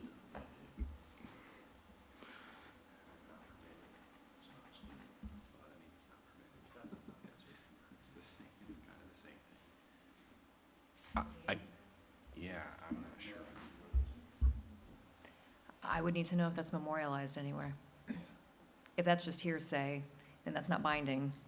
If that's documented somewhere, then we may need to pause.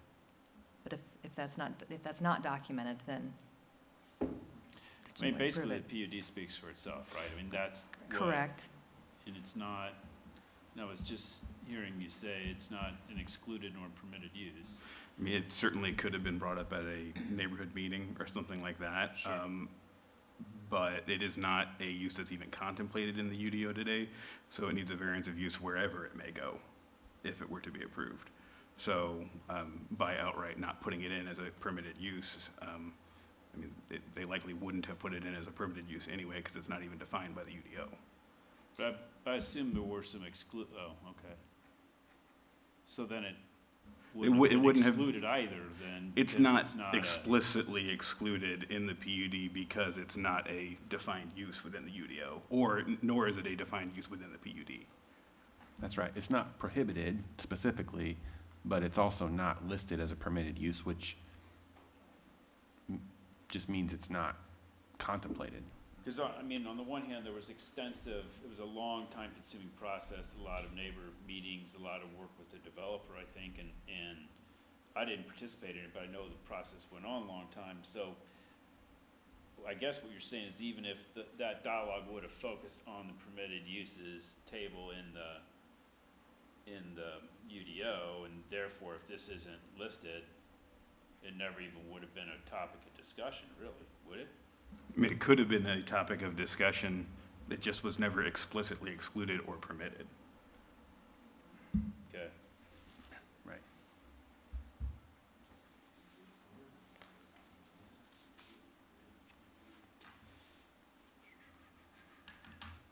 I think just to add to that, for those of us that weren't part of that discussion, I mean, I think it'd be very vital to have it be restricted or whatever detailed in the permitted uses in order for us to say, oh, no, we can't do that. Because for someone who wasn't part of that conversation, then we can't really back that up. As it was mentioned, it'd be just hearsay. So.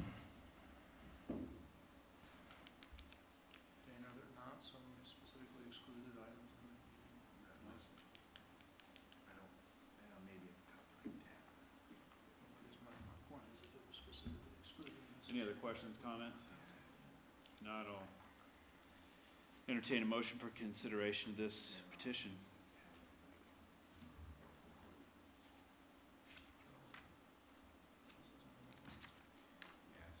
Just quickly, I mean, to the point, there are a couple of identified uses that are explicitly not permitted in this PUD. This is not one of them.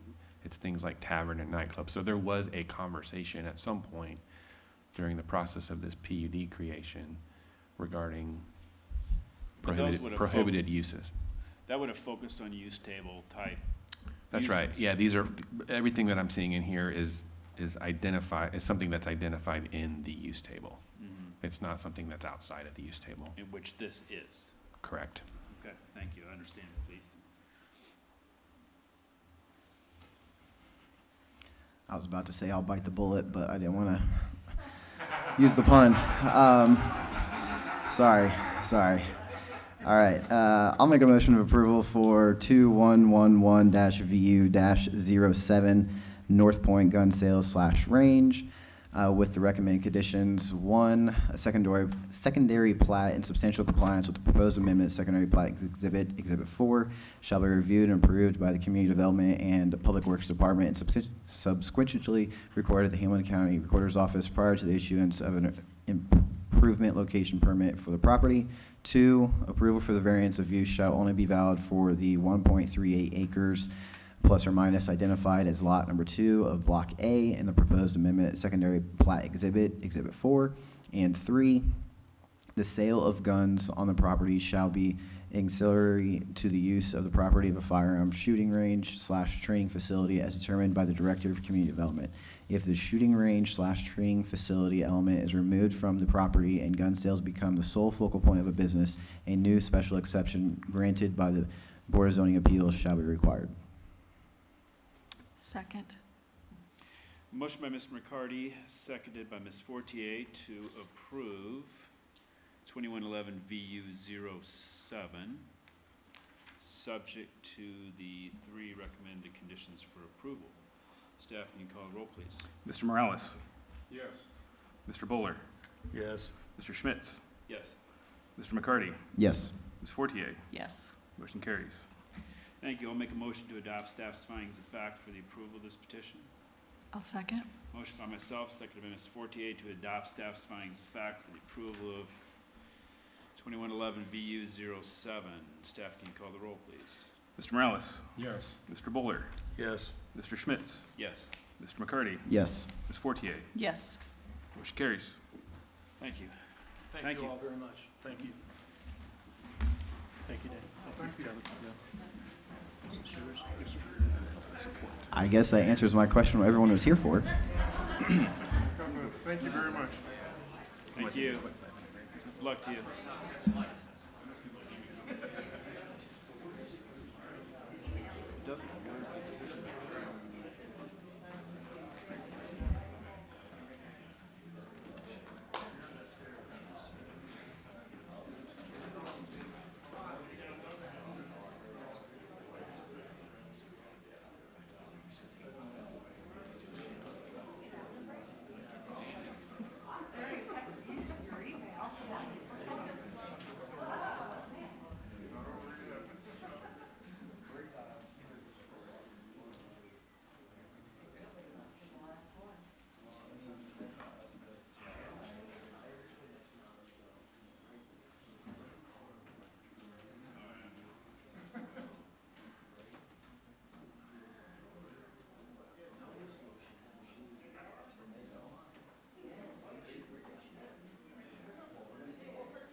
We will forge ahead. Next item on the agenda, again, has two components to it. 2111 VS 42, 2111 VU 08, 3407 West State Road 32, Alan Ray Blythe, seeking a variance of development standards to modify the lot area from 3 to 0.5 acres, frontage, minimum front yard setback, side yard setback, and lot width, and seeking a variance of use to permit an efficiency unit dwelling on a 0.5 acres in an AGSF1 district. And this is Rachel. Thank you. For the record, Rachel Remenschneider with the Community Development Department. The proposal before you this evening is an addition to an existing home at 3407 State Route 32, which requires several variances of standard and a variance of use. The property and all adjacent properties are zoned AGSF1 agricultural single family. The existing home was built in 1950, and the lot, which does not meet current zoning standards, was created in 1979. This makes the lot illegal nonconforming. The variance of standards are required to issue building permits for the addition or any future improvements requiring a permit. The variance of use is for a proposed addition, which will function as what's commonly known as an in-law suite and will be connected to the existing home via a breezeway. This addition meets the UDO's definition of an efficiency unit dwelling, which is not a permitted use in AGSF1. The addition will be built straight off the back of the existing home, but because of a jog in the eastern lot line does reduce the existing side yard setback from 15 feet to 10 feet. This item is before you this evening for a public hearing and has been properly noticed and advertised. Staff has received no public comments. Ken Norris of Norris Carpentry Service and the property owner, Mr. Blythe, are here this evening. They do not plan to make a presentation, but are available for questions, as am I if there are any for staff. Thank you. And just for the board's reference, the image on the screen, north is up. I know everything's upside down here, but north is up. Gotcha. Thank you. In the absence of a petition, I'll open a public hearing at 8:43. Do we have any cards? No cards. Would any of those in the audience want to speak on this petition? Some of you are the petitioner, I bet. How are we doing? So I'm Alan, and Go ahead and state your name and address. Alan Ray Blythe, 3407 West State Road 32. And basically, as life changes, you know, and we all change with it, my dad, my father, requires to be helped and aided and cared for. He recently, after my mother passed away in 2015, he had put aside his own health concerns to care for her. During that time, he had a very significant 1.5-year battle with cancer. It almost took him, but he lived. And my dad's a vet, and he deserved to be treated with respect and cared for as he should be. And his only request from myself was that he can stay with us, and he requested that he get his own little place built, you know. And we have a very small house, my wife and I and our dogs, and he's trying his best, you know. We all are trying our best. But this will be a good thing for him for the however many days he has left, you know. Great, this takes care of what you're seeking to do construction-wise, I gather. Yes, absolutely. Okay. And, let's see. I already opened it, right? Yes, public hearing is open. And, If it helps to note the unit connected to the back of the house. So when he walks out and can sit on his little chair right there, he's looking into our yard, and the dogs are there. And we have a nice little wooded area in the back, and I think that's what he wants to see when he comes outside. And I think that's deserved, you know. sure. From a staff perspective, what triggers that this is any different than a room addition? Or is it really that, just addition to the house, Yeah. that by virtue of being non-conforming, anything would come before us? Rachel, okay. So the use itself is, because it has basically everything that it would need to be a standalone dwelling unit. It has a kitchen, it has a bathroom, it has a bedroom, and it's all in one room, kind of the way that a studio apartment would be. Mhm. It meets our definition for a efficiency unit dwelling. We looked at a couple different definitions, if it was a standalone, you know, a second primary structure, or if it turned the house into a duplex, and just because of the way our definitions work, this was kind of the closest definition that fit what was proposed. It is part of the existing house, they're tying into the existing roof structure, so it's not a separate addition, not a separate structure. Mhm. And again, because it has that kitchen and the bathroom, that's what makes it its own dwelling unit. And by kitchen, it's just something work. Just efficiency Yeah, type, put a little burner in there and. Perfect. You know. I'm So- going to go ahead and close the public hearing at 8:47. I don't think we need it open anymore. Go ahead, Jeff. Rachel, so if he decides to vacate the house and sells the house, the next owner, could they rent out that efficiency, or how does that work? Does that have?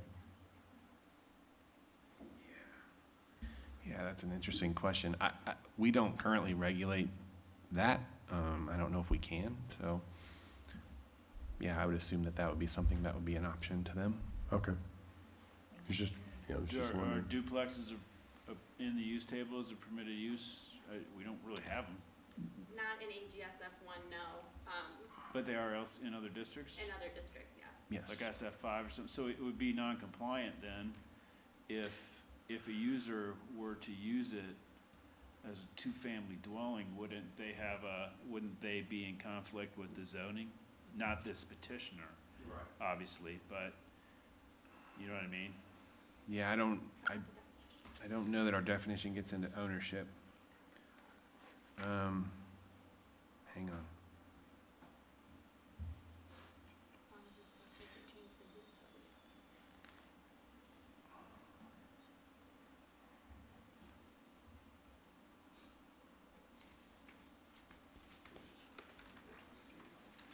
No, I had the same concern I was gonna ask, so. Maybe. How wide would that be? That's not 23 feet.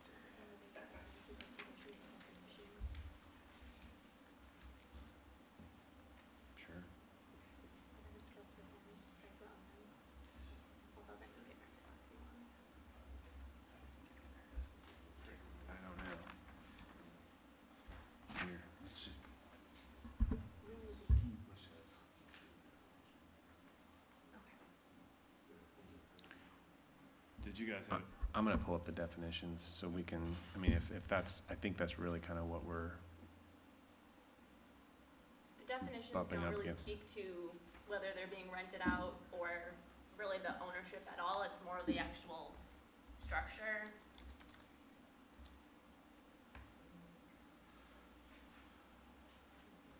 I guess then, anyone in the future that would face any objections to that would argue that the petitioner, even during his period of use with his father, would be using it as a two-family dwelling. So therefore, it would have started any kind of a,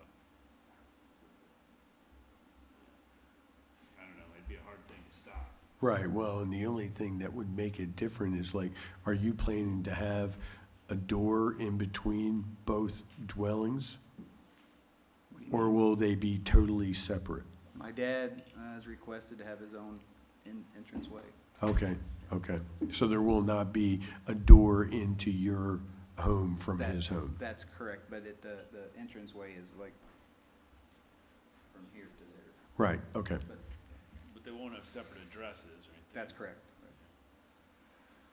Not that that matters much. so here, let me scroll the definition of dwelling unit, because that's used in these other definitions.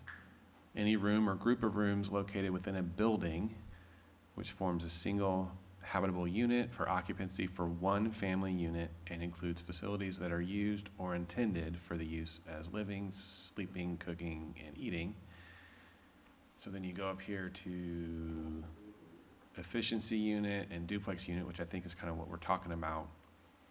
A duplex unit, a building containing two dwellings, so those independent units that have all of those components, each of which has direct access to the outside, and each dwelling unit being a minimum of 23 feet wide. So I don't think this would meet that. Because At it's least the 23 second part feet of it. wide? Right. Okay. So it wouldn't by definition be a duplex. So that's why efficiency unit is, we define it, but we don't allow it anywhere in our use table. So this is what, I think really what they're getting at. But it doesn't tie it to be like an accessory use or anything to where, there isn't anything in that definition that would stop it from being an independent dwelling unit. And thus something that could be rented and be. There's nothing that prevents that, correct? That's right. Was that your question? Yes. Okay, yeah, no, nothing that would prevent it from being rented out in the future.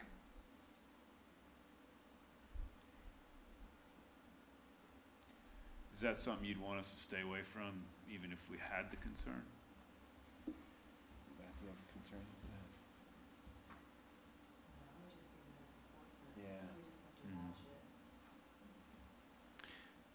I mean,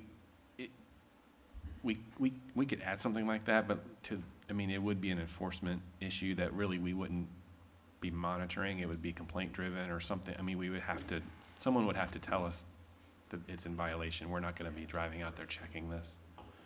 We'd have no way of. Yeah, I think with of it inf- being a small unit like it is, it's not like you're gonna have massive amounts of traffic that would clue a ticked off neighbor into it anyway, so. And they aren't here to figure out what we've approved anyway. All right. His next door neighbor is selling his house. Yeah. I'll entertain a motion on this petition unless there's any other questions. I make a motion to accept 2111-VU-08 and 2111-VS-42 3407 West State Road 32, permitting a variance of use to permit an efficiency unit with the following recommended conditions for approval. One, that efficiency dwelling unit be constructed in substantial compliance with the Site Plan Exhibit 3 and Building Plan Exhibit 4. And two, that the petitioner records an acknowledgement of variance with the Hamilton County Recorder's Office and returns a copy of the recorded instrument to the Community Development Department. Jeff, if I could ask you to amend your motion, we need to treat these one after the other, so if you'll limit yours to the variance of use. Oh. petition, Yes, That's acceptable. that is acceptable. So I recommend just approving 2111-VU-08, and I amend that. Okay, so we'll do them one at a time. We have a motion on the table for the use variance. Do we have a second? Second. Motion by Mr. Bowler and seconded by Mr. Morales to approve 2111 VU-08, subject to the two recommended conditions for approval. Staff, can you call roll, please? Mr. Bowler, Yes. Mr. Schmitz, Yes. Mr. McCarty, Yes. Ms. Fortier, Yes. Mr. Morales. Yes. Motion carries.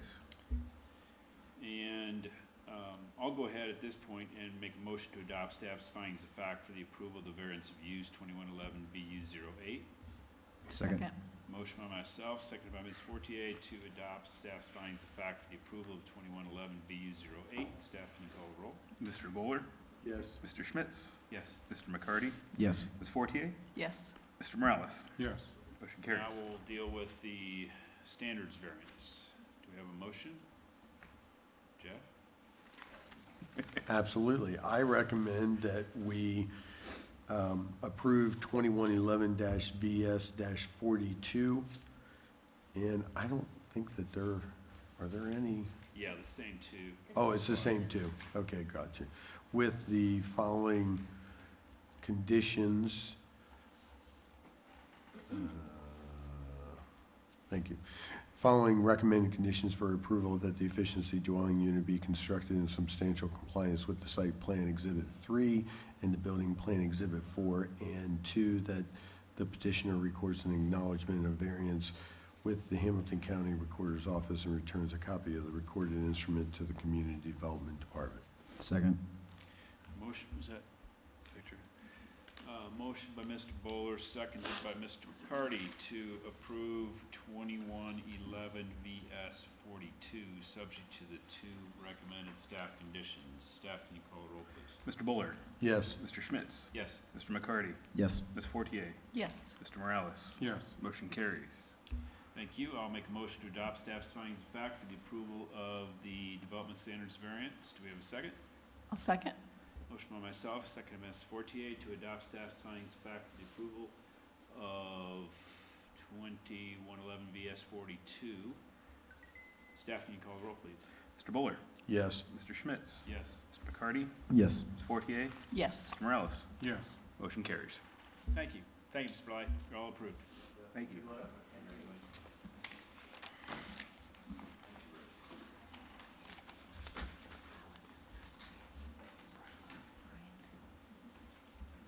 Final matter on the agenda is Put that in there. 726, or I'm sorry, 2111 VS-43, 726 Wexford Hill Court, homes by McKinsey, seeking a variance of development standards to encroach 3.8 feet into a 22-foot front yard setback in Chatham Hills PUD. And Pam's not here. Who's handling this? That would be me. Dane. Evening, members of the board. For the record, Dane Crabtree with the Community Development Department presenting for Pam Howard this evening. The item before you is a variance of development standard request for 726 Wexford Hill Court, a .46 acre parcel located in the Chatham Hills PUD district. The variance request is to encroach 3.8 feet into the 22-foot front yard setback due to a foundation error. If the board is inclined to approve the variance, the staff report for the petition details two recommended conditions of approval. This item has been properly noticed and advertised. The department has received no comments. John McKinsey of Homes by McKinsey is present this evening to give a brief presentation, after which he'll be available for questions. Thank you. Thank you. Mr. McKenzie?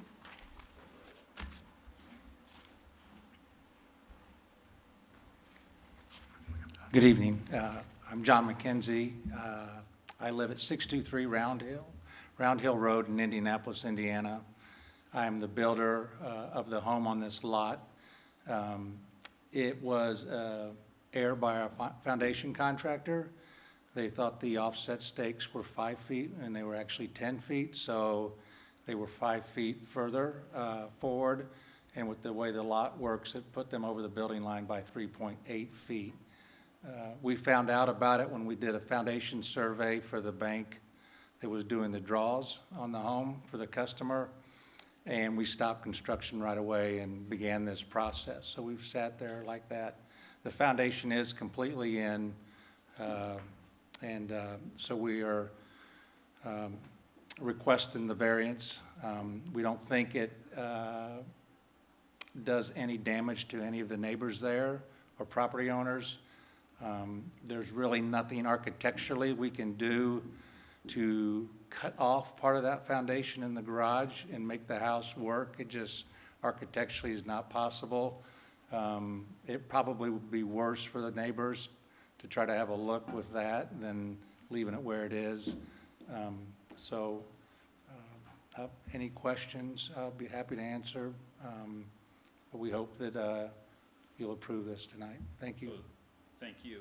So basically, the starting point was just messed up, an interpretation issue by the foundation contractor. 'Cause you got plenty of room behind you that it could have been. Correct. It wasn't an issue that this is the only place to put it. It was just messed up. Right. Okay. All right. I will open the public hearing at 9:01. Any cards? No cards. No one here to speak on this petition, so we'll give it a minute and make sure nothing else comes in. And no current emails. Okay, thank you.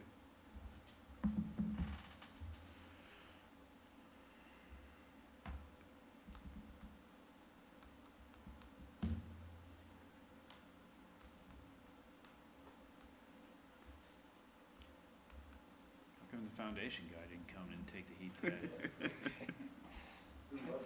It's custom concrete. Yeah. Local player, too. I know it, yeah. Man, that's why. Yeah. Yeah, it fell under the builder's duties to come in and do that, so, yeah. Are there anybody currently building next to you? No, the lot to the east is vacant. There are the two homes there, and then across the street there's a home under construction, and then we're getting ready to start another home in that court as well, but that's all. What hole is that? I think that's hole 8. It's hole 6 that's behind the lot. Yeah, it's teeing off going down to the east.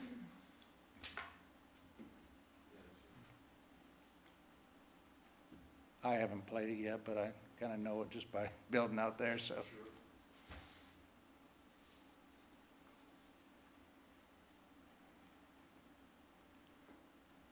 Are those, the lots on either side of you, are those builder-owned now, or are they still owned by the developer? The lot to the east is owned by Wedgwood Building, and the lot to the west is owned by Williams Builders, and they're getting very close to starting, haven't started yet. It was 3 lots, and they bought all 3 and turned it into 1. Yeah. Dane, nothing come in? No additional email comments, and no one walked in the door. Very good. Close public hearing, 9:03. Any further comments, questions from the board? I'll entertain a motion. I make a motion to approve 2111 VS 43 at 726 Westford Hill Court. There are 2 recommendations for approval. One, that the variance applies only to the improvements being constructed under the improvement location permit 21 RS FR 719997. Number 2, that the petitioner shall record an acknowledgement of this approval with the Hamilton County Recorder's Office and return a copy of the recorded instrument to the Community Development Department. I'll second that. Motion by Ms. Fortier, seconded by Mr. Bowler to approve 2111 BS 43, subject to the 2 stated Recommended conditions approval in the staff report. Staff, can you call the roll, please? Mr. Schmitz? Yes. Mr. McCarty? Yes. Ms. Fortier? Yes. Mr. Morales? Yes. Mr. Bowler? Yes. Motion carries. Thank you. I'll make a motion to adopt staff's findings of fact for the approval of this petition. I'll second that. Motion by myself, seconded by Mr. Bowler to adopt staff's findings of fact for the approval of 2111 VS 43. Yeah, we got motion and second. Staff, can you call the roll, please? Mr. Schmitz? Yes. Mr. McCarty? Yes. Ms. Fortier? Yes. Mr. Morales? Yes. And Mr. Bowler? Yes. Motion carries. Thank you. Thank Thanks, you for Tom. your. Appreciate it. Sure. All right, have a good night. Yeah, you too. to building. Yeah, exactly. He lost some good days, too. Yeah, I know. Stinks. All right, moving right along. Plan Commission liaison, any reports, comments? Yes. We met last Monday, not last night, but previous, 11/1. Urban Apples was scheduled for a vote that night, but it was continued to our next meeting. I assume it'll be at our next meeting, is it? Urban Apple's next meeting? Okay. It might. It might. Maybe. Yeah. In terms of public hearing items for Sycamore Glen, it was the ODP and primary plat, 159th Street and Town Road. For Landing 161, which is the northwest corner of 161st and 31, the last lot there that's available for development. It's 49-acre mixed use. The petitioner stated that was a village-style community along the Monon. Much of the discussion revolved around, is the townhomes really necessary? How many businesses? So on and so forth. So we look to see that when it comes back to us. The Town Run PUD, which is also a northwest corner, but at Town Road on 146. Also the last corner to be developed there. Discussion was also revolving around how many townhomes and where the businesses should be permitted, whether on both the north or the east and south lots or just the east lots. So we heard from the neighbors on that one as well and their concerns, and we will also see that one again. And then the courtyards at Spring Mill PUD, that would be directly across from the proposed Urban Apples, just west of the Westfield Airport Strip. Again, the biggest concern there was density use, and that it is an age-targeted community, not an age-restricted community. So we'll see that once again. Great, thank you. Community Development Department. Yeah, just quick announcement. We've made a couple promotions in our department in the last couple of weeks. Both Dane Crabtree and Caleb Ernest are now senior planners. So Excellent. Well done, well done. That's right. she's on pay. No. Yes. I hope I have budget sooner than that to make that happen. So that's it. We're good. Great, thank you. I will make a motion to adjourn at 9:08. I second it. Motion and second to adjourn at 9:08. All those in favor, voice vote indicate by saying aye. Aye. Opposed, same sign. We are adjourned.